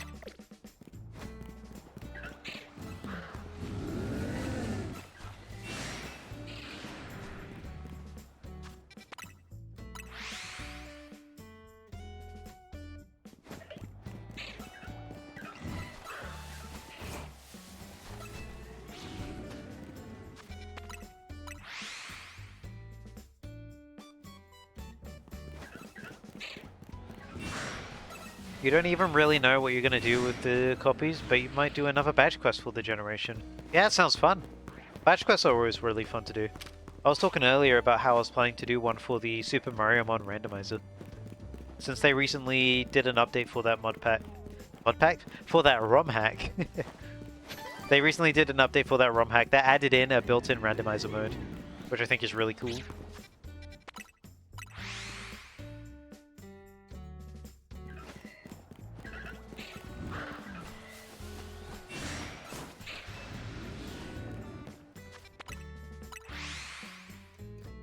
Oh, happy 6 hours! 6 hours into the Trevenant hunt.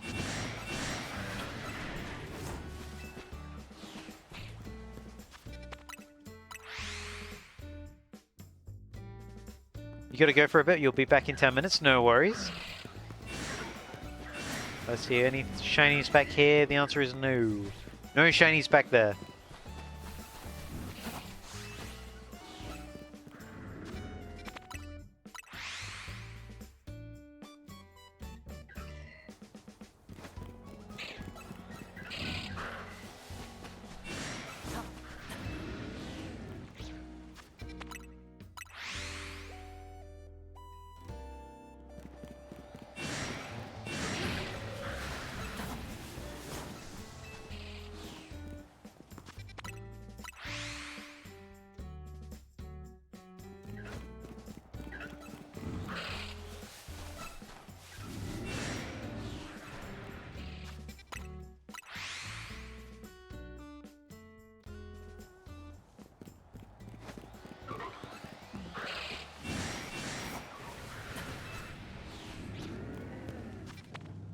You know what? Here's something we haven't checked for a little bit. Elemental monkeys. Let's see. Regular, and the other one over there. Okay, that's also regular. Never mind, we've checked them now. And not much has changed.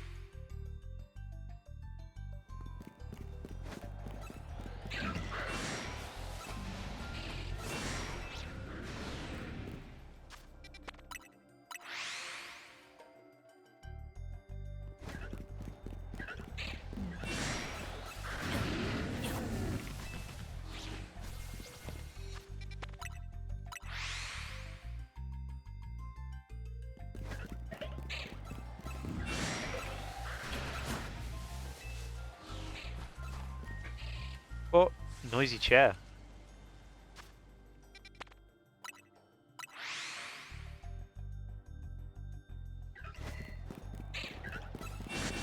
I wonder if this Trevenant, when it gets shiny, if it will sparkle as soon as I spawn in, because I am kind of close to it. Man, this chair getting so noisy. I just turned slightly and it just went... Stop it, chair. You're making too much noise. You're ruining my recording. Stop it! This chair.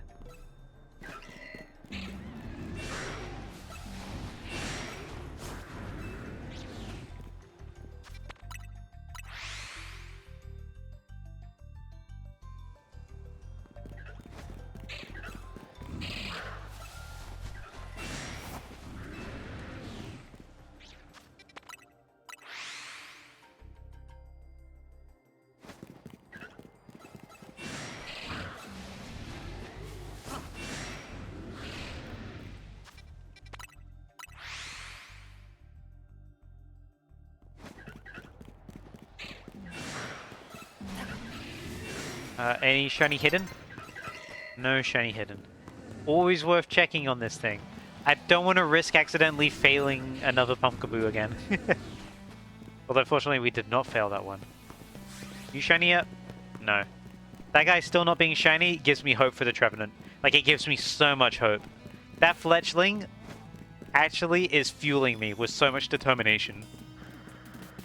Thank you.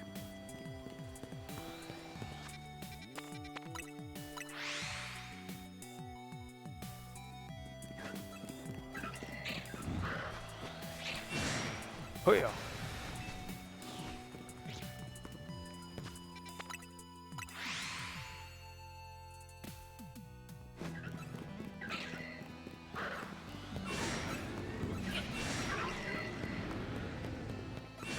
Still nothing there.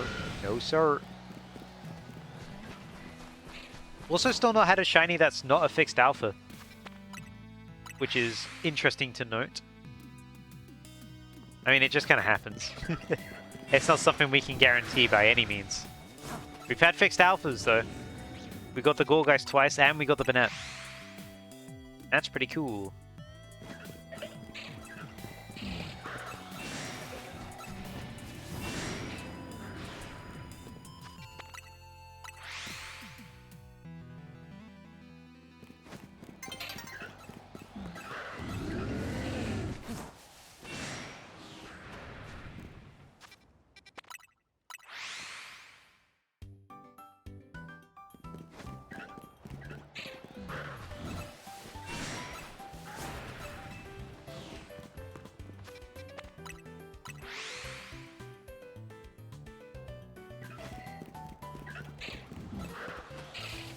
Is that another shiny Shuppet?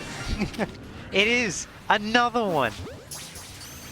We're getting so many Shuppets!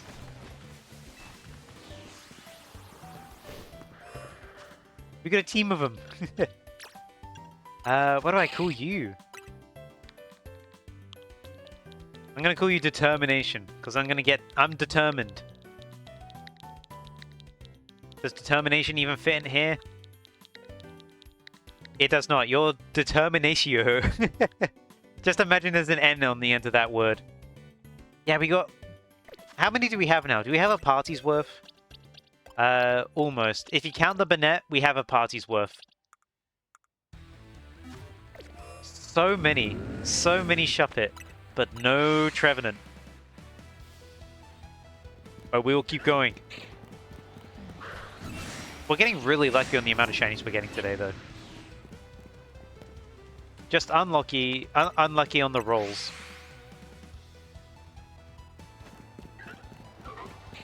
But as I keep saying, it is very interesting how the Fletchling up here, like, it spawns as I leave. It spawns, see? As I leave, it spawns, and that is still not shiny. So, you know, everything is still within the realm of possibilities. That Fletchling not being shiny despite how many times I've been here and out is proof that, you know, we could just get unlucky. Same with all the Trubbish. We're spawning in all those Trubbish when we leave. They're all proof. It's all evidence gathered into one place.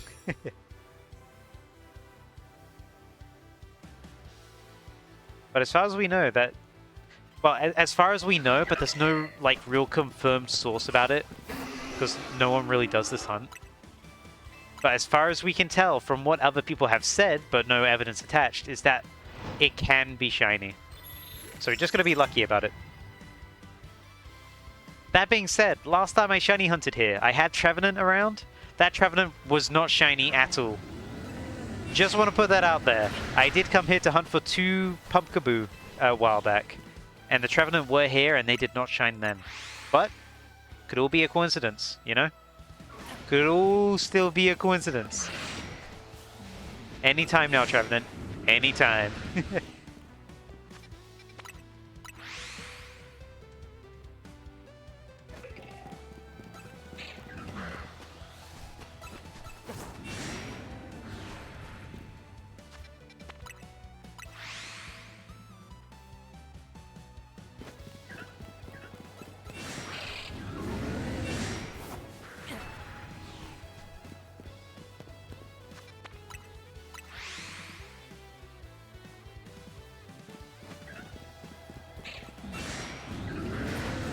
Stop roaring at me.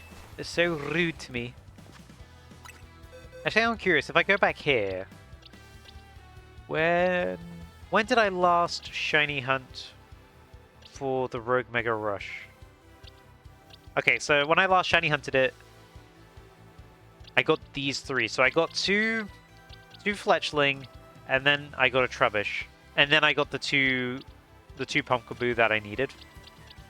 Now I've got none of that, so I wasn't really here for that long, considering nothing in here was shiny, apart from the Pumpkaboo.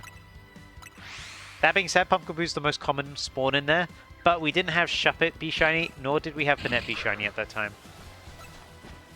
So that also puts me a little bit at ease.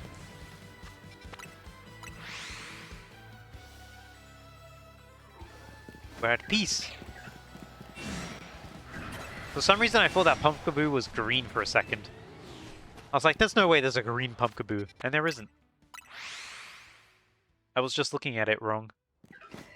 It just looked green because of the bush.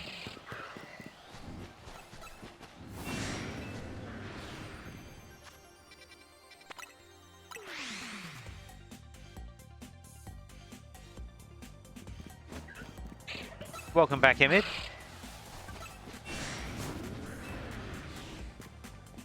We got another shiny Shuppet while you were gone.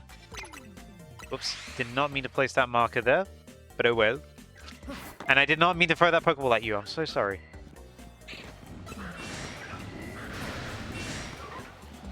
Might as well check if there's a shiny down here. There is not. And back we go.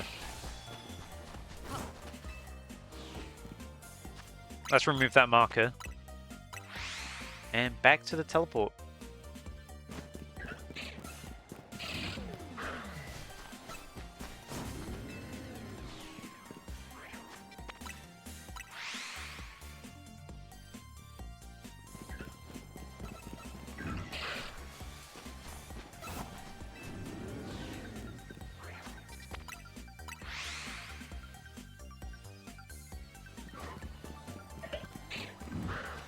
You think you're going to play through 2 of the rubies to Groudon and do a badge quest with Sapphire? Yeah, that sounds like a good plan.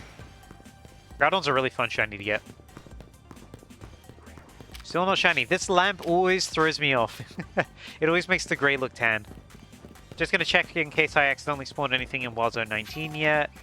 It does not look like I have. And I've not accidentally spawned in the Patrat either. Okay, all good. All safe on that point. And I also want to go to the actual right zone that I'm shiny hunting in. I don't want to go to Wild Zone 19. I got my fill of Wild Zone 19.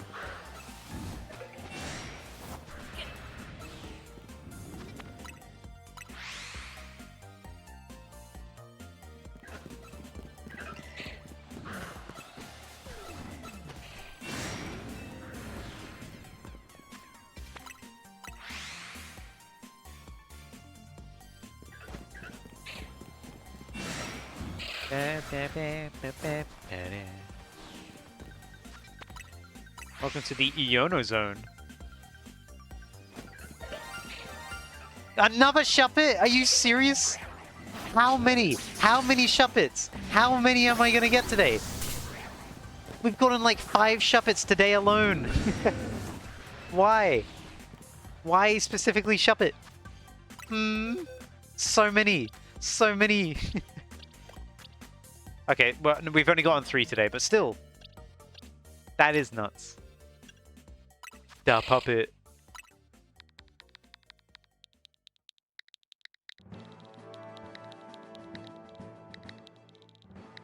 Da puppet. Let's drop off Trevor. That is actually kind of nuts. We've had so many shinies today. That is our 7th shiny that we've encountered. No, that's our 8th shiny today. In less than 2 hours, we've had 8 shinies. Like, this is a really good rate, but none of them are Trevenant. That makes me a little worried.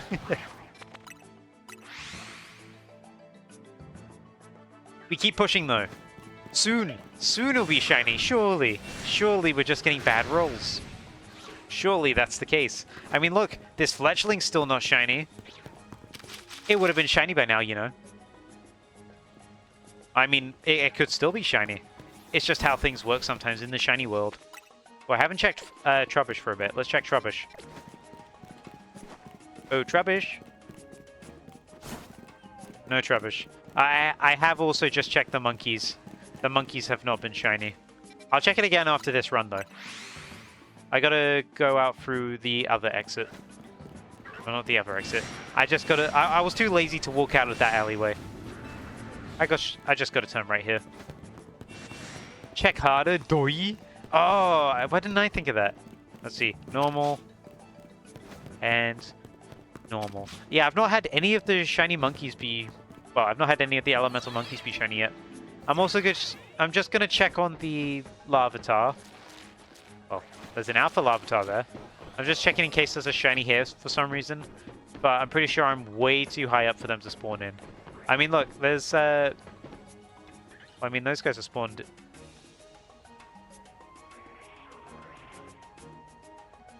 Come on, man! Come on! Are you serious? Are you serious?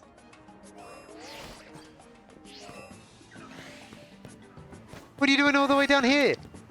Get in the bull! What's this guy's problem? We're getting everything! Everything is shiny today.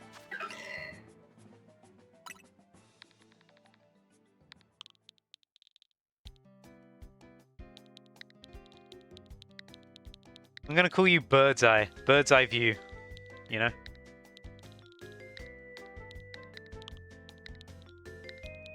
Bird's Eye. Because I saw you from up above. I can't believe this. You go in there, determination. So many shinies today. Yeah, you didn't miss that one, Image. Let's save there. We're getting like an extreme amount of shinies today. It's kind of funny. A lot of Pumpkaboo in the center. Ooh, I should check whether that's a large or not. Because I still have only had large shiny Pumpkaboos. I've not had any other variant yet. Let's see. Not jumbo, not medium, not small. Still only large. Why? Oh. It's just how the game is, I guess. I don't want this to be Gibble Part 2. I mean, with Gibble Part 2, Gibble was like, it had a chance to spawn in the places it would spawn. Trevenant is like, it's fixed to be there. Like, Gibble was a chance to be buried underground.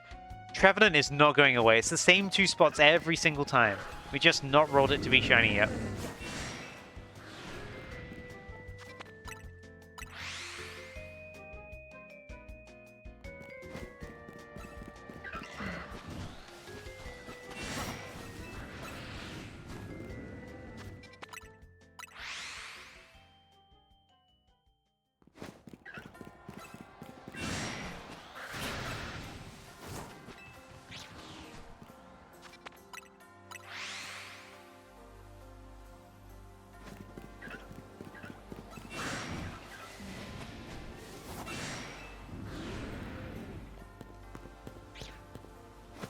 Are you shiny now? No, you're not. The light always throws me off. Sneaky, sneaky Fletchling. But that Fletchling is giving me so much moral support right now. I know I keep saying it, but I gotta keep reminding myself. That Fletchling has not been shiny despite us leaving here and spawning it in every single time. If this Fletchling has not been shiny yet, then this Trevenant has not been shiny yet. This Trevenant has not been shiny yet. There's still some Pumpkaboo spawns that have not been... Oh my goodness, what happened there?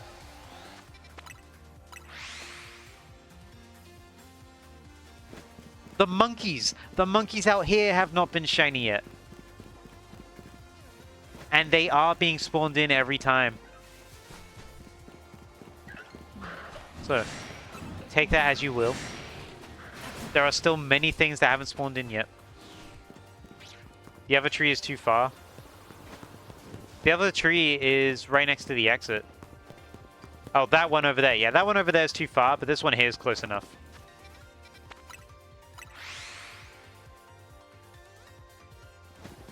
Yeah, just singular elemental monkey. Monkey.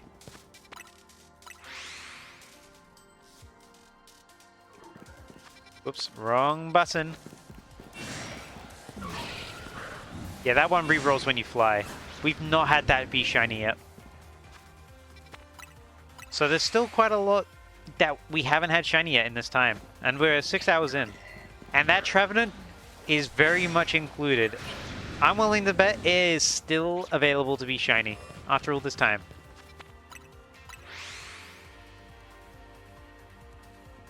We've just gotten unlucky with spawning it in. That's all.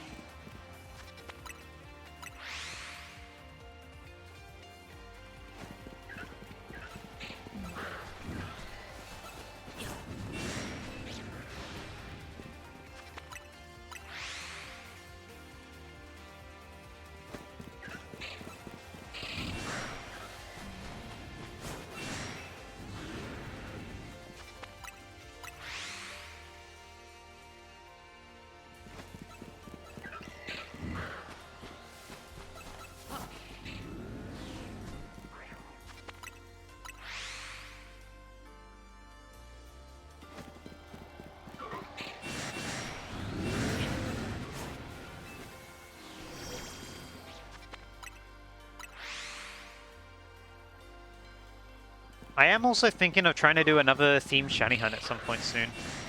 I need to plan it though. I need to decide what I want to do the themed shiny hunt on, and whether I want to do it all in one game or over different games. Because I'm thinking back to it, I do like doing a themed shiny hunt all in one game so they all can sit next to each other. It's tricky though. I really need to think on it.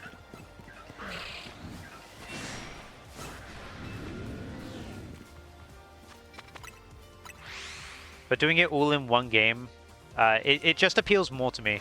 I did toy around with the idea, because I have a few themed shiny hunts that I've been sort of planning in the back for a while, but never really got around to doing.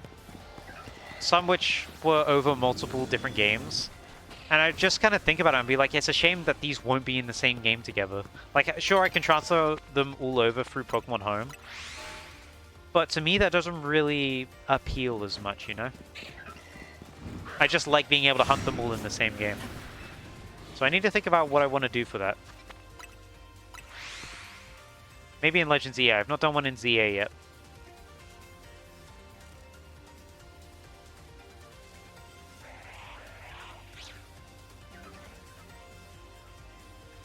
Ah, thank you, Light. I just saw what you sent me. A stray Reddit comment that says, yes, it is possible. I believe it's possible. We shall see. But it also could just be someone lying. People on Reddit also really, really like to lie. Yeah, I make like 300k at my job and I did nothing. Haha. Everyone that doesn't do my job is stupid. Haha. So many Reddit comments are like that. From a post that was posted a month ago. Fair enough. A bit of hopium. I'm hoping. I'm hoping. I'm believing in myself. I'm believing in Trevenant. Are you believing in Trevenant? I believe in you, Trevenant. You're my friend, Trevenant. I love you! What a pal. Oh, yeah, pose for the camera. Look at that picture. No, but day is not dawning. Ah, the dawning day ruined my picture. That was so cool.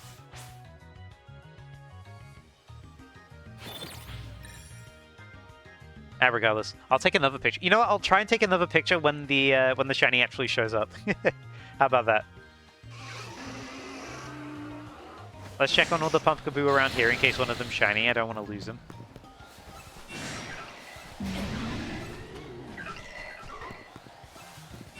So the one who originally commented 6 months prior, then responded to the other user who posted 5 months ago.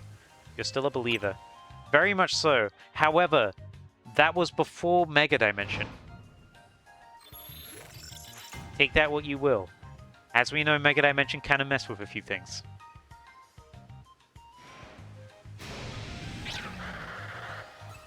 But we'll see how it goes.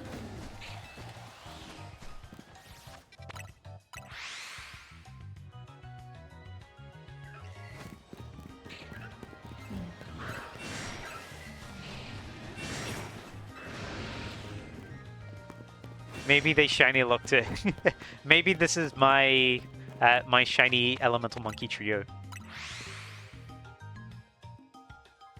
My impossible hunt. Imagine if I just do the exact same impossible thumbnail as you, but I put Trevenant on it instead of the elemental monkeys. That hunt sucked. He hates it. He hates that hunt. I'm stealing ideas. Look at the size of that alpha. That's a big one. It's a big one!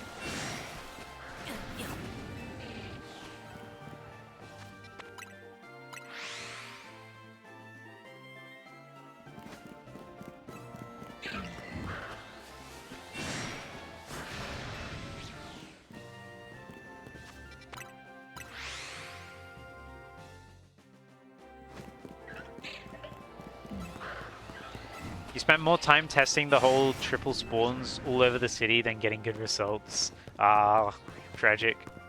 Let's check on the monkeys, by the way. We've not checked on them for a little bit.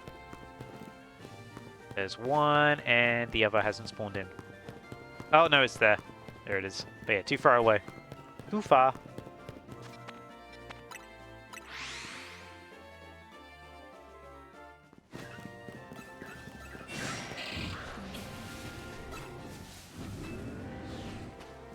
Yeah, we've still not seen the shiny monkey at all yet. Maybe soon. Makes you raise an eyebrow, doesn't it? Makes you think real hard.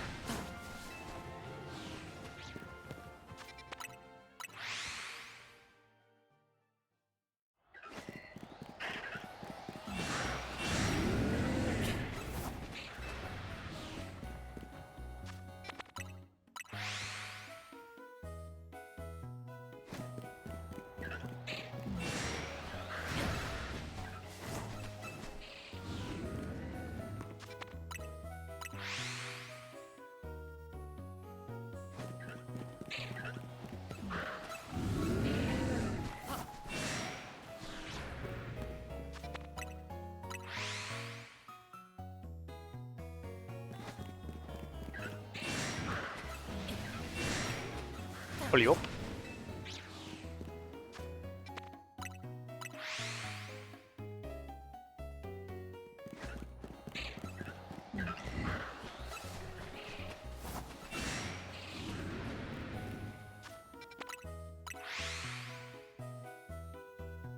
I'm actually kind of curious. This guy here had been shiny a few times. And I don't know if it had not been jingling as I came in. Because I don't think I ever heard the chime for it. Unless it only ever spawned as I went away and came back. Because that's the only 2 times I've seen those shinies. It's when I've gone away and come back. That's a really, really funny coincidence if that's the case. Because I should be close enough to hear it sparkle even as soon as I spawn in. Like, it's right next to me.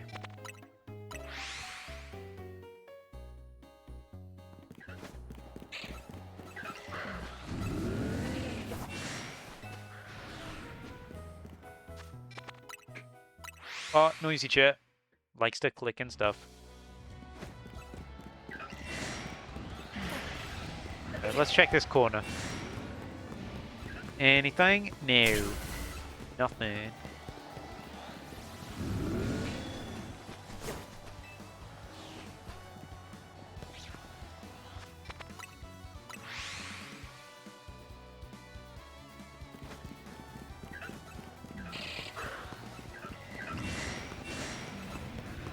You actually found an image? That's good to know. It is possible. Also, I'm checking this fletchling up here. That is not shiny. I might as well leave this way. An image with a source. Is it pre-Mega Dimension, though? That's the thing.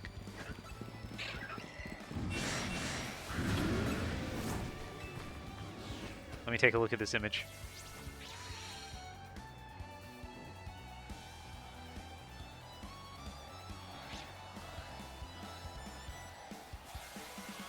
Yeah. When was it caught? It was caught in November, though. That is pre... yeah, it says November on the summary screen.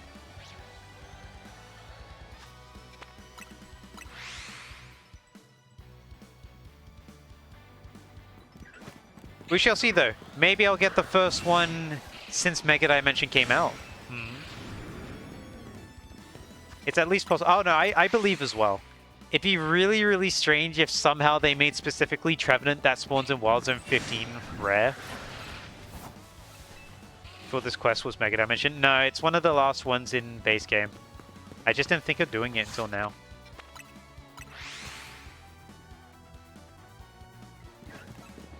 I've had Trevenant spawning here for like as long as I remember. I do not have Haunter spawning here in my game.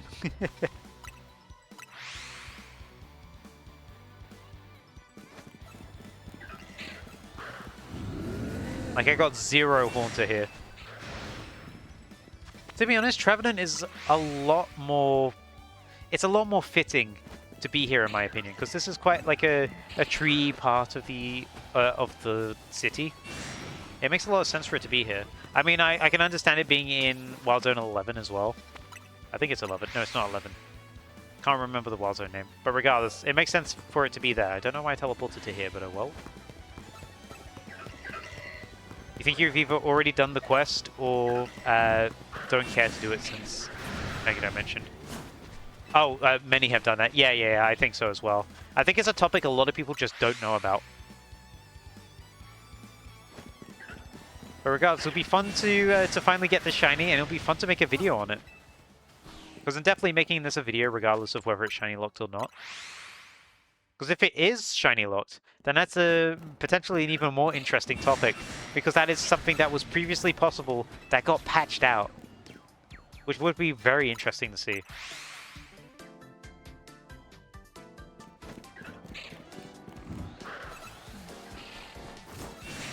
But we just got to keep at it. I'm not going to truly get like super suspicious until we hit like 10 hours. Like 6.5 hours, that's kind of reasonable for a shiny hunt, to be honest.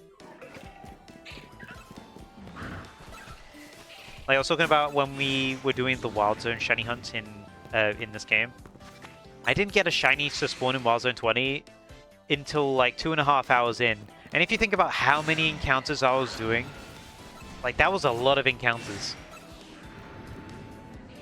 Sometimes things just go super over odds. And that's okay. Like specifically the Trevenant are going over odds. Everything else in this Wild Zone, really, really lucky. We're getting so much stuff from it. Don't you think?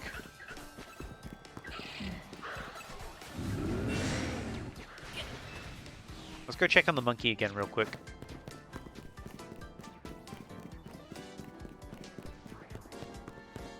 Looking normal. Can't even see what the other one is. Oh, it's all the way down there. Hidden. Secret. Shoosh.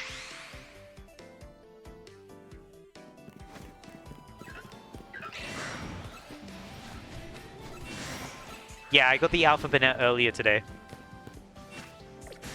Is that shiny now? No, it's not.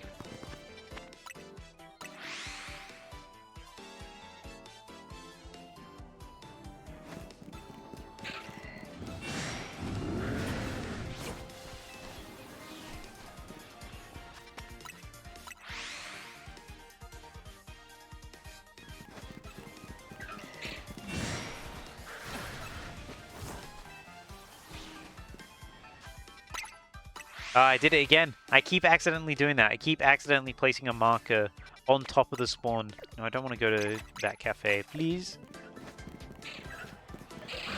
Oh.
I love this track a lot.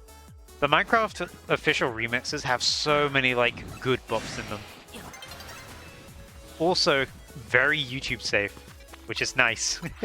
It's why I use them for some of the montages I do, because they're really good songs, and they're straight up just YouTube safe.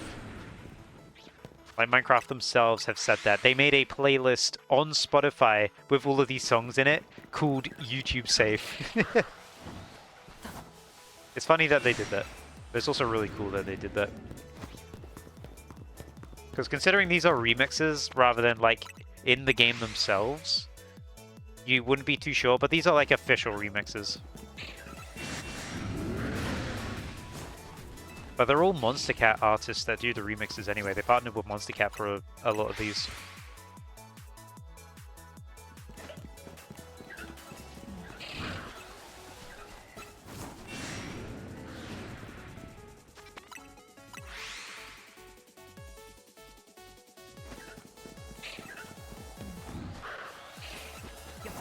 Monster Cat, now that's a name I haven't heard in years. Yeah, I used to listen to Monster Cat all the time when I was in secondary school.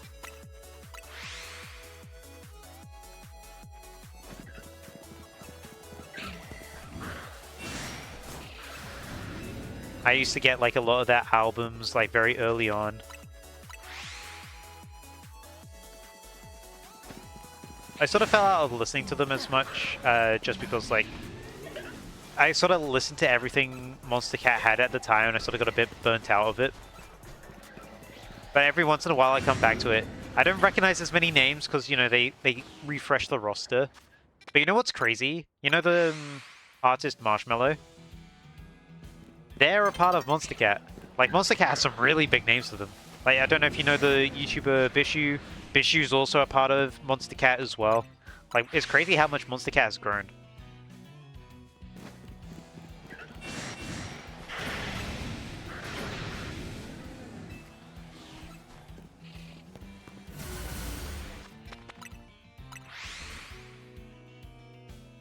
Also, Hyper Potions as well. Hyper Potions is probably the biggest part of Monster Cat as well. I'm not going to ask who DN is like. I know fully what you're setting up. These notes were a part of Monster Cat as well. Haha. Shut up. I know your tricks. Don't hit me with the DN. I was there where it was written.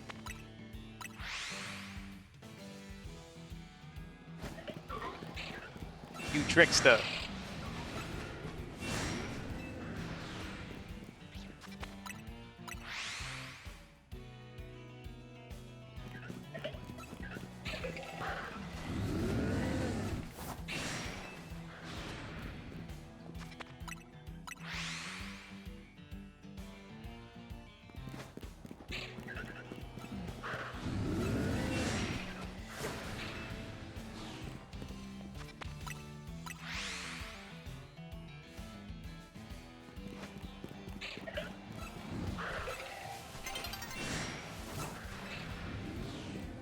Oh, we should probably check for that back corner if there's any Pumpkaboo back there before night runs out.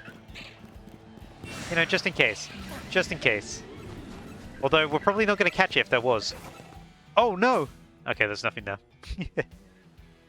I faked you out. I'm a trickster. LOL.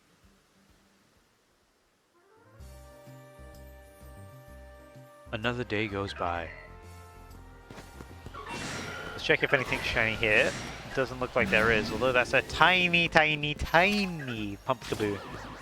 I always forget how small the small variants are. And excuse me, Beedrill. I gotta take a nap. Let's sleep until nighttime, shall we?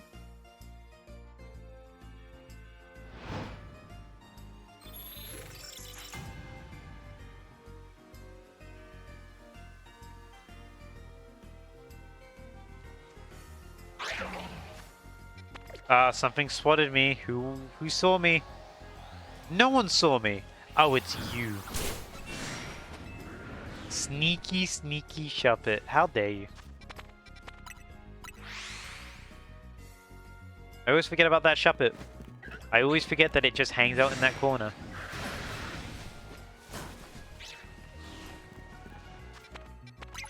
No, I don't want to go to that distortion. Nuh-uh. No way.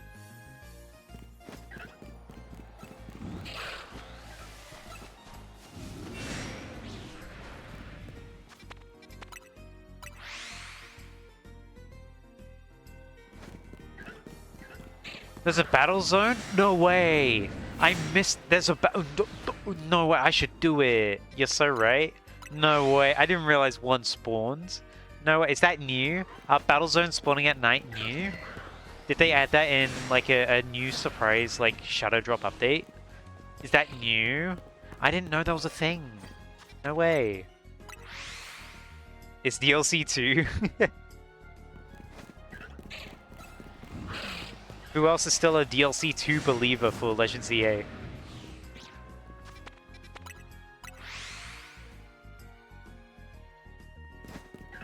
Me. It'd be cool if there was. I don't know, there's some things that feel like a hint towards it, you know? Like how there's no home reward for completing the ZA and Mega Dimension Pokedexes. There's no reward yet. Like zero, there is nothing. And that's the first Pokemon game they've not done that for. And you may be thinking, why? Well, Why don't we all think about that for a bit? Curious.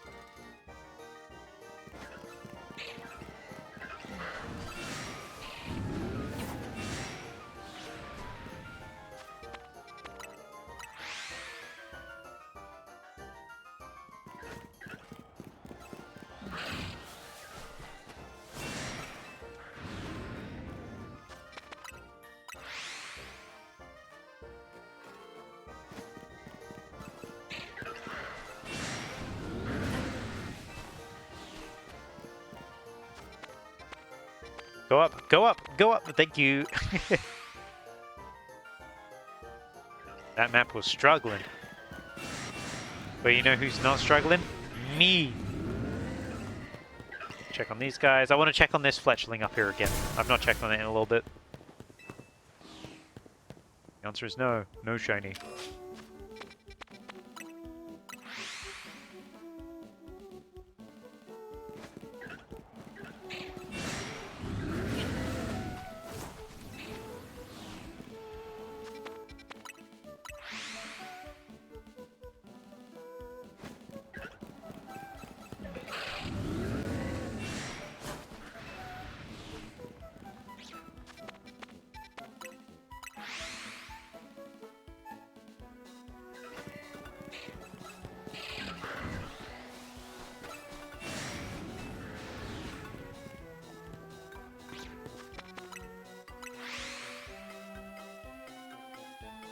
We love Pokemon Pinball over here.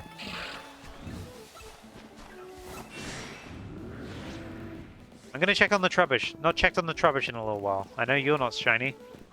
But are you? No, surprisingly still not shiny. Interesting. Curious.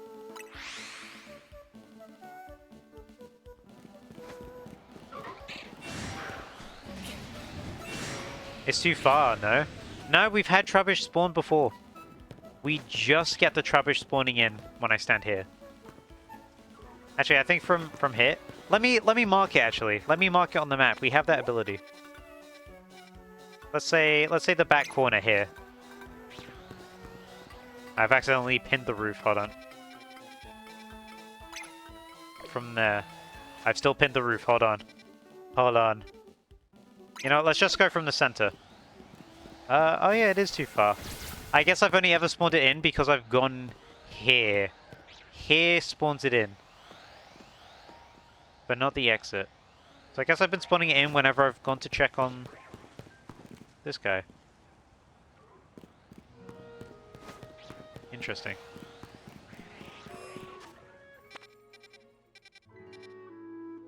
If I was to place this on where the fletchling is, the fletchling's like right here, right? It's a little past it, but you know. But we're definitely spawning in the fletchling every time we leave. Let's look at that. The fact that the fletchling's not been shiny yet is kind of a testament to it. I do want to put a marker on this tree here, because there's a tree right there. Holy. There is not a tree right there. The tree right here, I should say. Because this is where the shiny... Well, this is where the elemental monkey spawns sometimes. No, the tree is not there, apparently. The tree is right here. There you go. If I were to respawn here, does that actually reach the elemental monkey? It doesn't. But it does reach it if it wants to spawn here. That's probably why we've not seen the elemental monkey yet. Because it keeps spawning on the other tree. We've not really been getting it much on that one. Intriguing, wouldn't you say?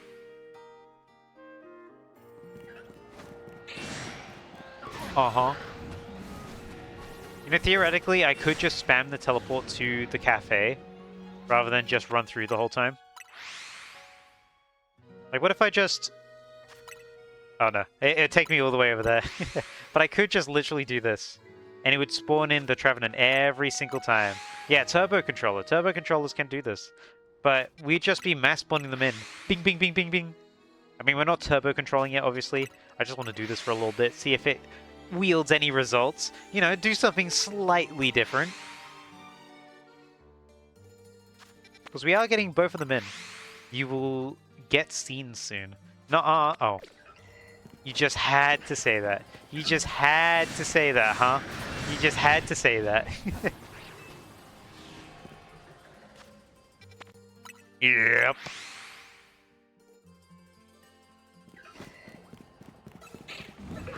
Whatever. Oops, I should probably leave. There we go. I've left.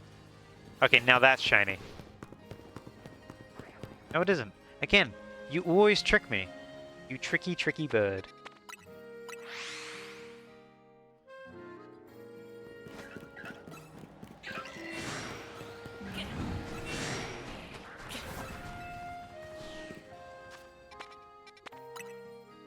That distortion being right there is bringing my cursor straight to it every time. As soon as I touch the stick, it's like, you want to go do the distortion? No, I want to go back to the shiny hunt I've been doing for the last, like, almost 7 hours, please.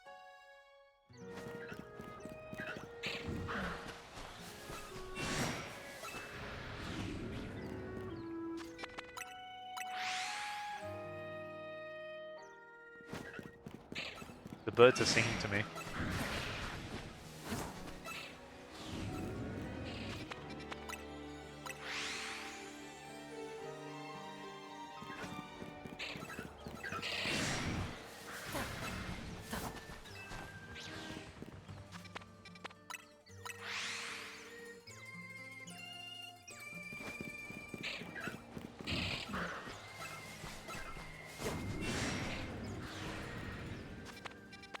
Every time it tries to take me to the distortion, I don't want to go there.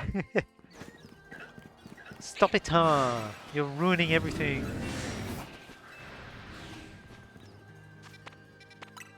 Every time. Magnets.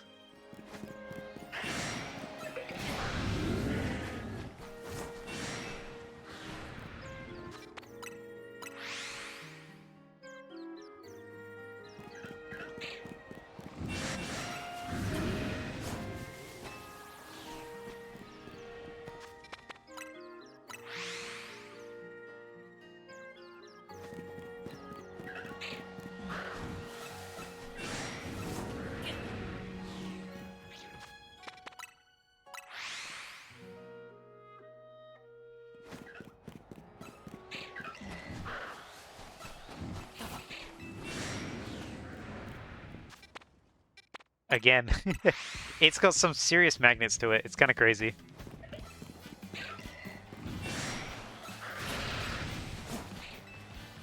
Ooh. There we go. That one was a little smoother. That was a little bit nicer. Shout out to Mario Odyssey. Even though this isn't Mario Odyssey, this is Mario Kart World. Using a Mario Odyssey theme remixed. Actually reminds me, I should probably get some Mario Odyssey songs for my offline playlist.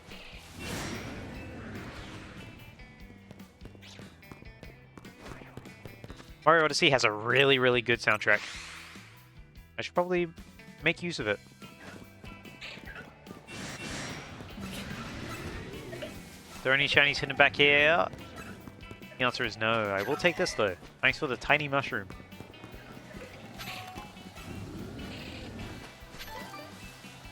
Person berry. Chicken jockey.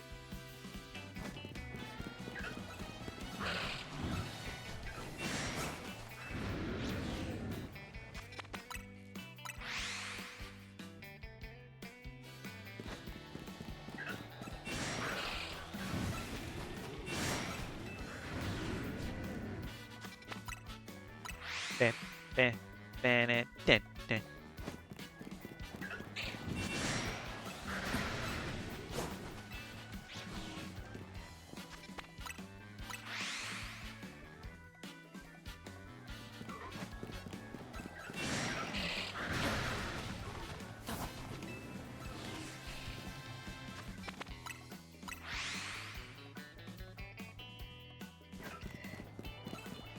Ooh. The solo?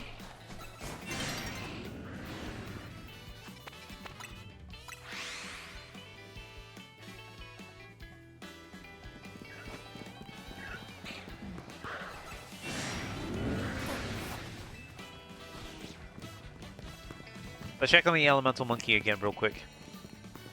But if there's one on the left tree... Ooh, there isn't. There's one on the right tree. It is spawning on the right tree this time. But it's not shiny. It's been on the left tree every single time we've gone to check it, but I'm glad that that time it was on the right tree. Because then it actually had a chance of being shiny, you know? There's a chance.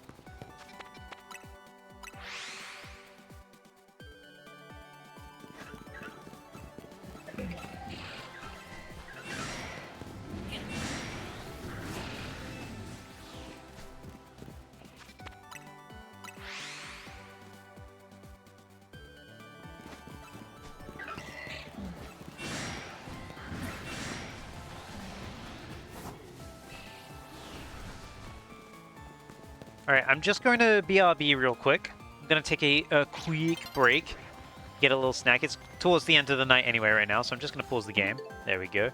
Yeah, I'm just going to take a quick break. I'll be back in a few minutes. Stay tuned. Check out my BRB screen. Wow. Alright, I'll be back shortly. I'm back. You guys miss me? Probably not. But I've returned. And we're going to continue. Continue for a bit longer for sure. See if we can get the shiny today. It would be cool if we could.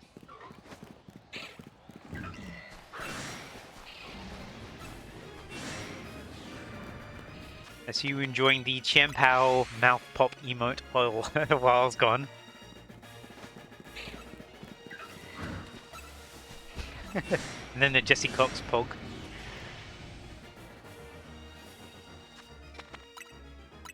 I went to go make myself a drink, and then I came across my cat, who was absolutely begging for a hug, so I gave her a quick hug. She was purring like anything.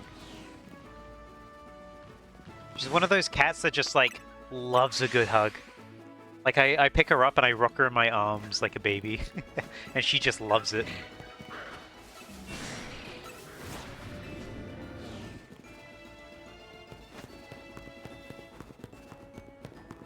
I want to check on the monkey. Okay, no monkey.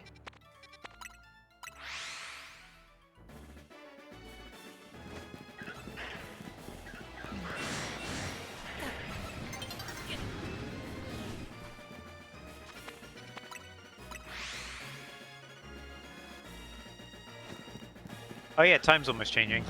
Whoopsie. I mean, hopefully there's not a shiny here. Okay, there isn't. We're good. Whoopsie doodle.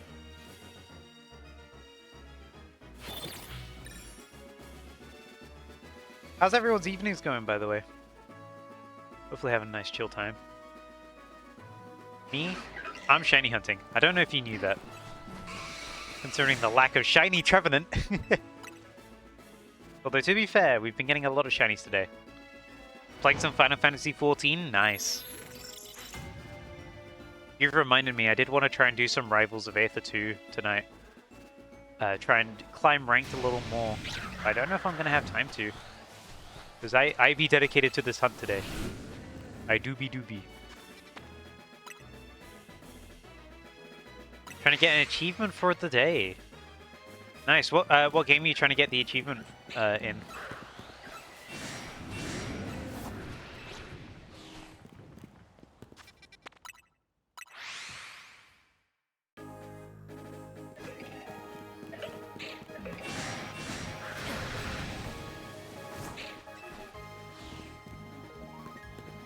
If you're looking for a quick achievement, Rivals of Aether 2, for each character, there's a skill achievement and a KO achievement, which are pretty easy to do.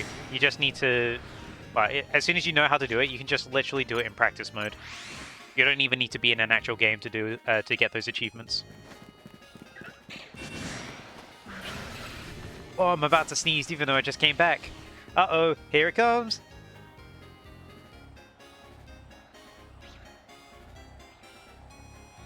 It was a one sneeze. A one-time sneeze. That was the most non-sneeze build-up I've ever had, by the way. Me just going, here it comes! I wasn't even, like, stifling my words.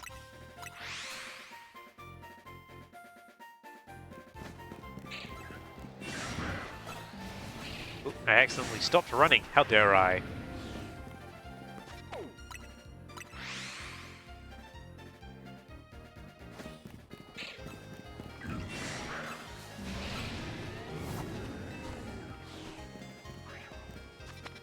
Whoops. Not there. Can't travel there. No, no, no. That's out of bounds.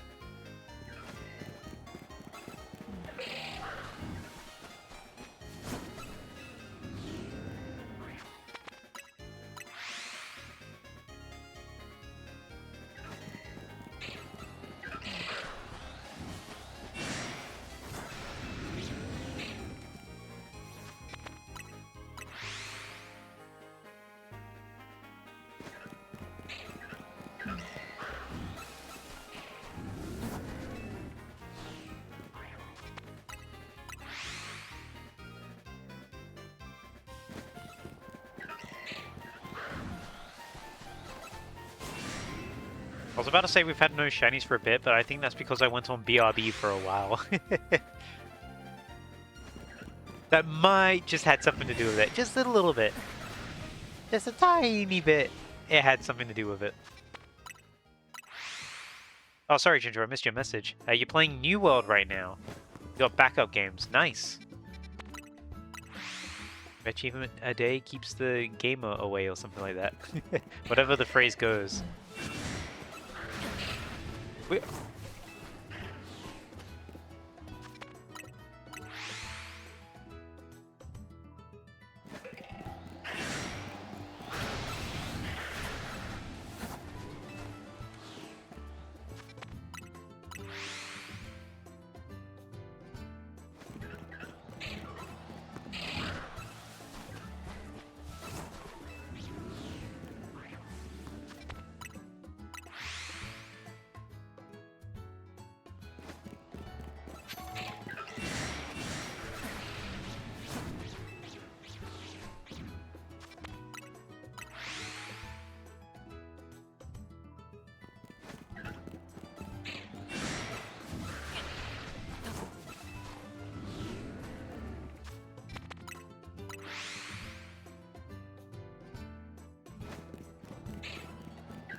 Getting some nice chilled music right now, which is nice.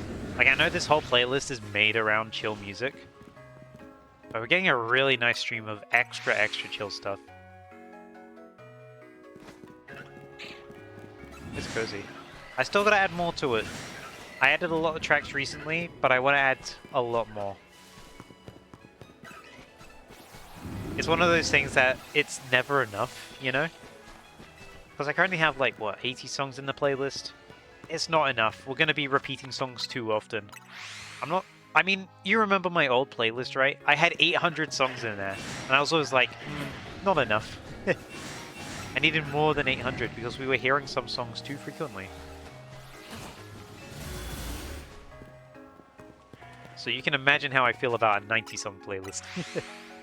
But regardless, I think because we have better tone control in our new playlist, it makes it a lot easier to listen to, in my opinion. Being able to change playlists based on the tones adds so much more. Also, is that shiny now? It isn't. And since I ran over here, might as well check the Trubbish. And it's not. Okay, sweet. We go back.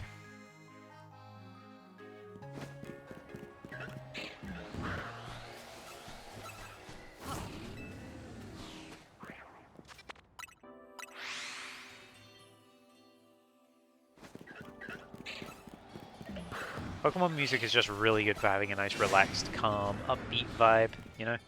Like, upbeat, but not being exciting. Just like, good mood. A good mood music, I should say. We all love a good mood music. Good mood. I should learn how to talk properly.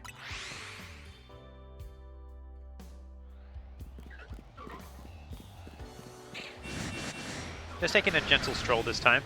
I was drinking with my right hand, so I was just taking a nice stroll with my left. No run button this time.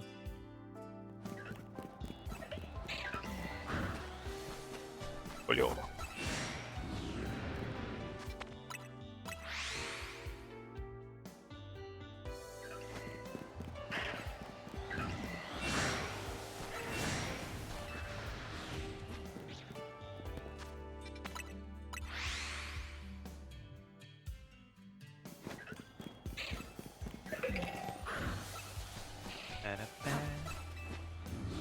Legends Arceus I still think is some of the best music in the franchise, by the way. Like, stuff like this. Crimson Mirelands, the Alabaster, just so good. Obsidian Fieldlands as well. It is, like, incredibly good.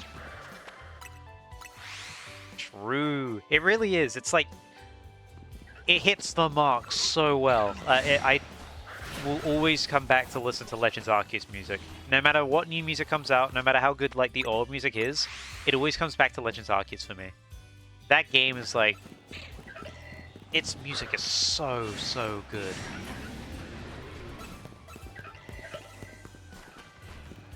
Ooh, that Trevenant drifted!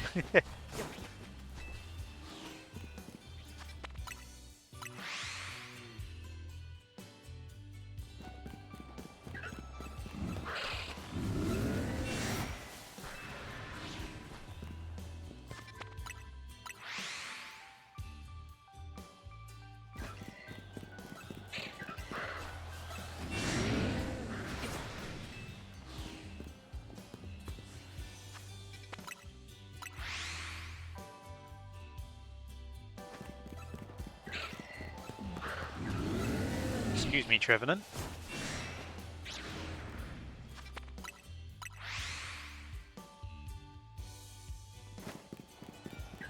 It's also really funny that in the same game that has this soundtrack, we also have like dubstep god fights.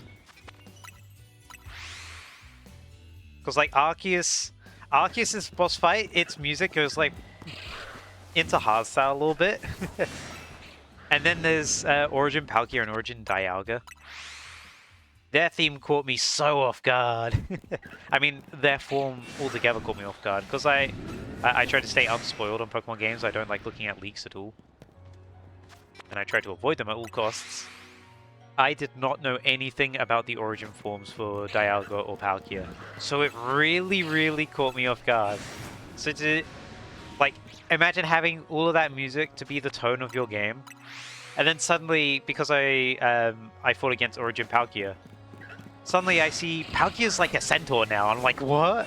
And then dubstep starts playing. I'm like, huh? What's going on? It was such a whiplash, but it was really cool.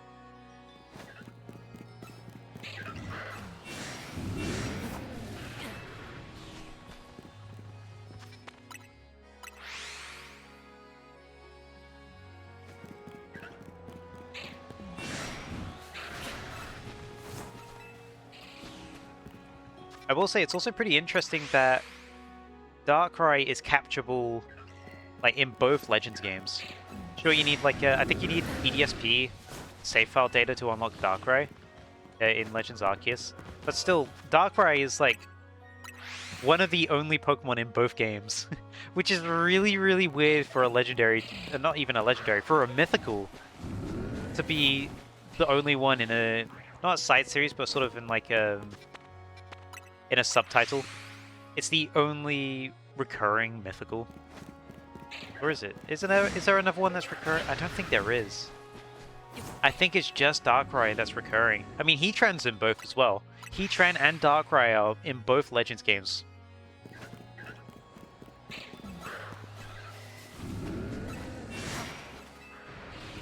I'm trying to think who else is like...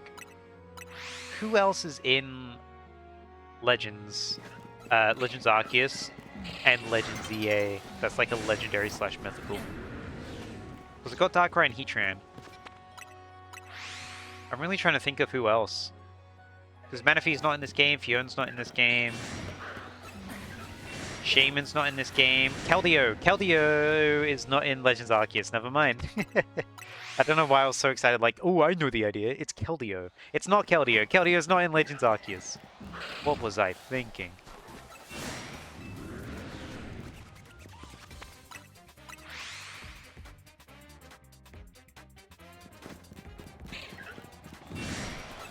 Oh. Excuse me.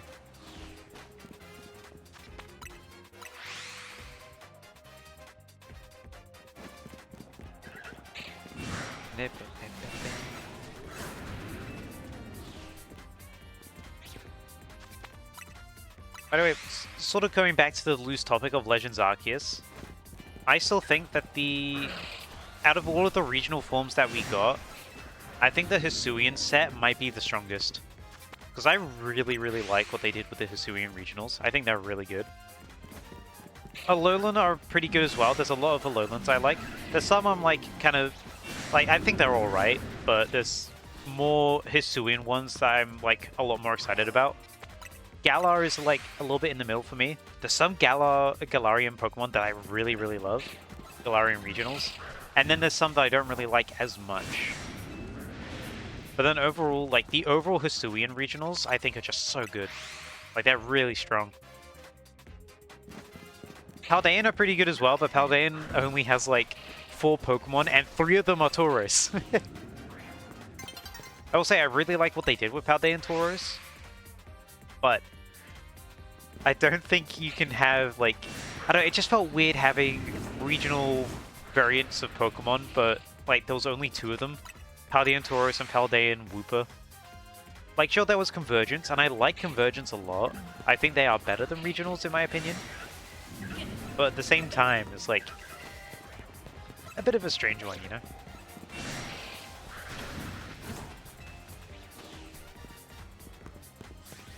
Paldea was definitely different. Although I do think that...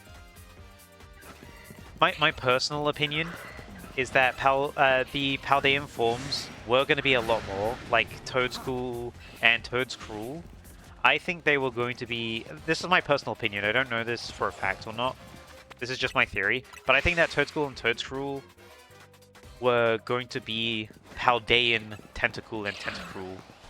I think they were meant to be Paldean forms, but they changed them into Convergence so that they could get enough Pokemon to make Golden Go number 1000. I think that ended up being the plan. Because they didn't want Golden Go to interrupt all of the paradoxes, like in the middle, just randomly. So it makes sense, kinda. You know, boost up the numbers a little bit down that end, if you can. Same thing for Wiglet and Wugtrio. They could have very easily been Paldean Diglett, Paldean Dugtrio. But they made them Convergence instead. But I think from doing that, I definitely prefer Convergence as a system. I think Convergence is it's more fun and it's more future-proof as well. Regionals aren't very future-proof, and we saw that with Blueberry Academy's DLC. Like, there's so many cool Pokemon that are locked behind specific regions, which is really hard to reintroduce. Like, I don't know how they're going to do that for future games, but Scarlet and Violet had to get around with...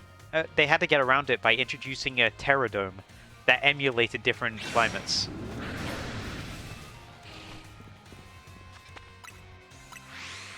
It'd be interesting how they fix that in the future. But regionals kind of write themselves into a corner a bit. Which is why I also think Convergence might be the next way to go. More Convergence and more alt-path evolutionary lines. I think they experimented with regionals for a while, and regionals are pretty cool. Like, they are pretty cool, but the future-proofing has caused a lot of issues already, and we're only like 3 generations into regionals existing.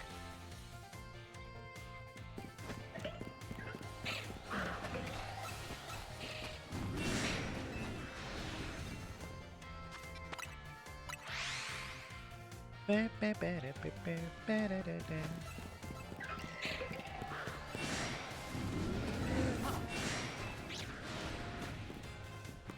guy's still not shiny? That fletchling has not been shiny this entire time. And still it remains. It is in solidarity with the Trevenant. If the Trevenant's not shiny, I won't be shiny, says the fletchling. I'm talking like I'm reading a children's book.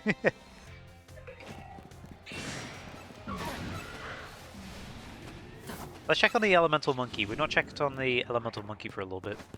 Which one would it be? Hopefully it's on the right tree. It's on the left tree. Okay. If it's on the left tree, it's absolutely not going to be shiny because it's out of the range. Well, not true, actually. It could spawn in as I go to walk to it. But the shiny's more likely going to be on the right tree because that's the only one that's within the teleport range. The other one, I only spawn the monkey in on it when I like leave and go a little bit closer to the edge of the alleyway.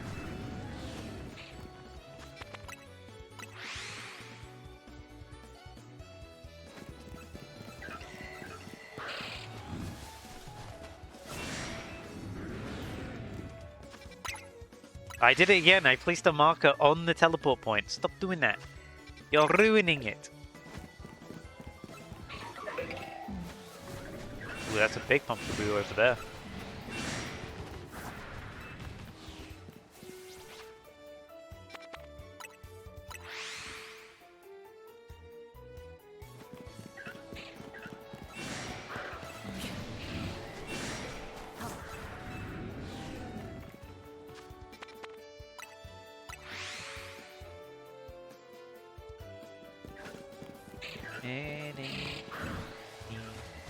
Oh.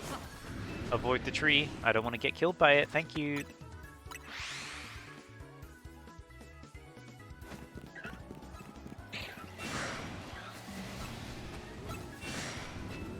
One thing I need to get around to doing, just like in my own free time, is take a look at all the new artwork from Pokemon Home for all the ZA Megas. Because I never actually took a look at all of them.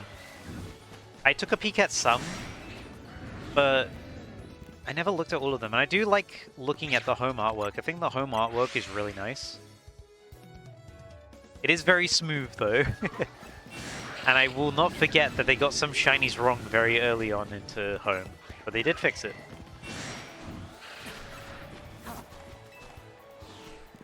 I think it's nice to have almost every Pokemon form in place, which is another talking video I need to do at some point that I keep forgetting that I want to make, which is just talking about the forms that Pokemon have just sort of silently dropped over the years. Not silently dropped as in released, but dropped as in let go, as in stopped using.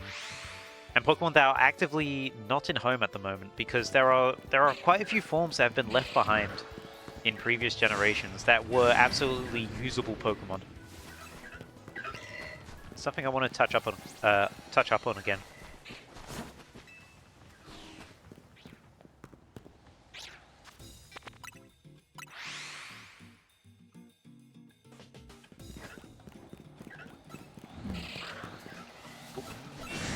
Move around those guys.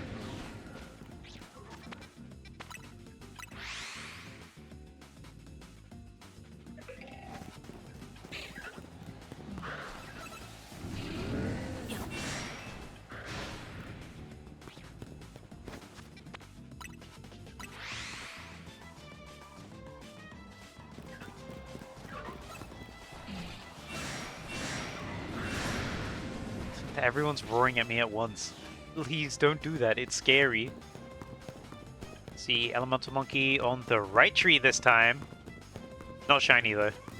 I am going to check this one, and that's also not shiny. I can tell from here. I got Shiny Hunter's eyes.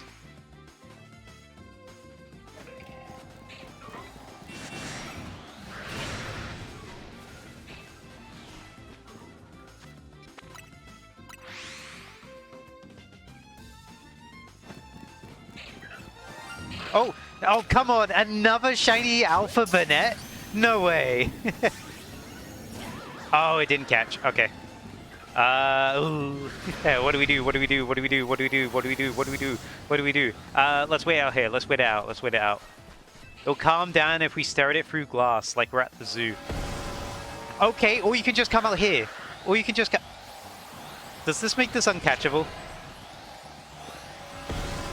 Stop joining me out here! Guys, look, it's respawned. All is well in the kingdom. We just gotta sneak back in. Hop! All is well in the kingdom. All is well. That was probably one of the weirdest shiny encounters I've ever had in this game. You escaped.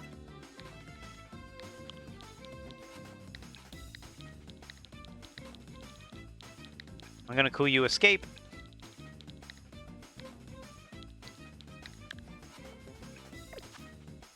Well then, another shiny alpha. That's 2 shiny alpha Bannettes today. 2! Pretty good. Let's see. Fletchling, have you shined yet? Still not shining. You are still waiting for Trevenant, and I respect that.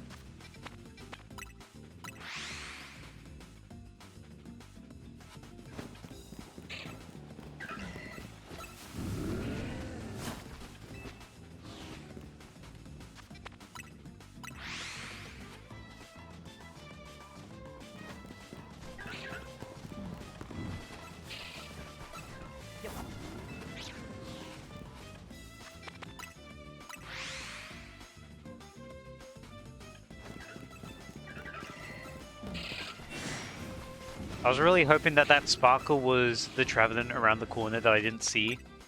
Because I could only see one at the time. But I just didn't pay attention to the big Banette in the middle. That was very obviously a different color.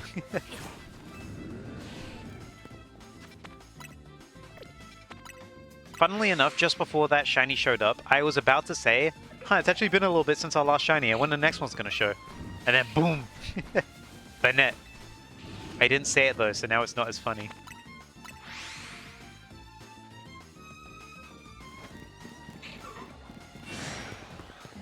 But whatevs. Whatever.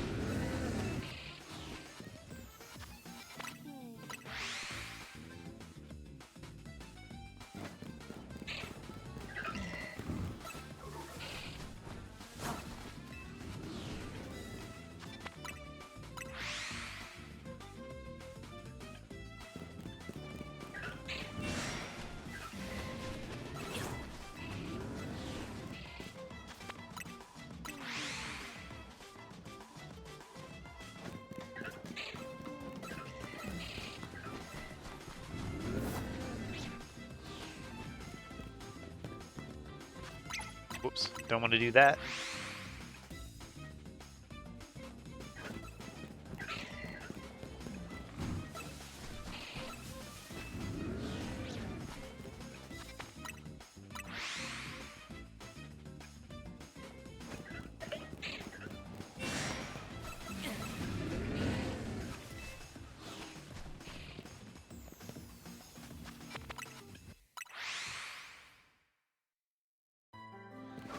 Ooh.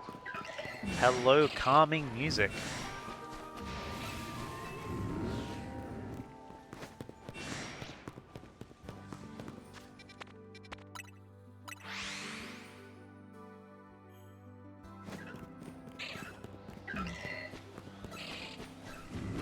Yes, I did add some Breath of the Wild music. I really like Breath of the Wild's music. I know it gets a lot of flack for just being like random piano keys in a field sometimes. But when like the actual music gets going, ooh, so good.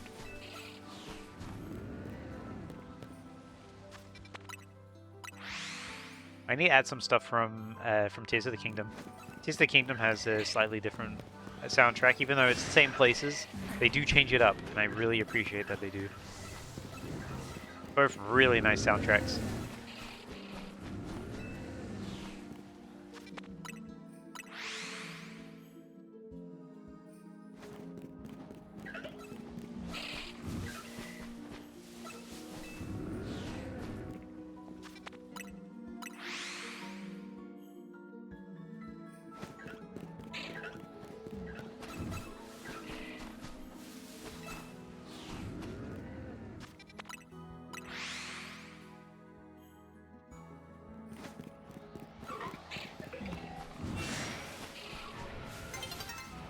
Dawn is approaching. It's coming. How close is it? It's still a quarter of a night away. Let's check the corner though, in case there's a shiny back here. There is not. Is there a shiny on this lamppost? There is not. I did not even spawn that until I came back round.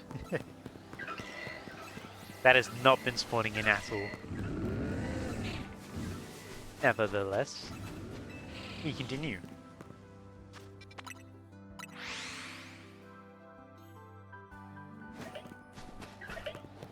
I thought I saw a sparkle down there. It was the item on the floor in the background. Let's check the elemental monkey again. Let's see, left tree or right tree? It is right tree, but it is not a shiny. And then the one all the way over here is still not a shiny? Yeah, still not a shiny. Worth checking though.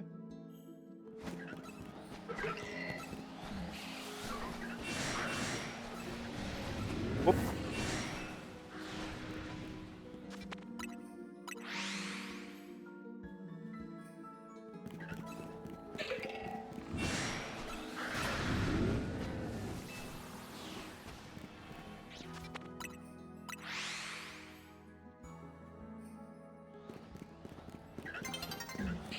Almost daybreak. We've got an 8th left.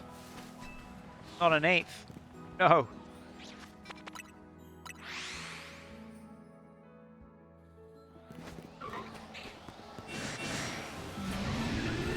Let's check the corner once more.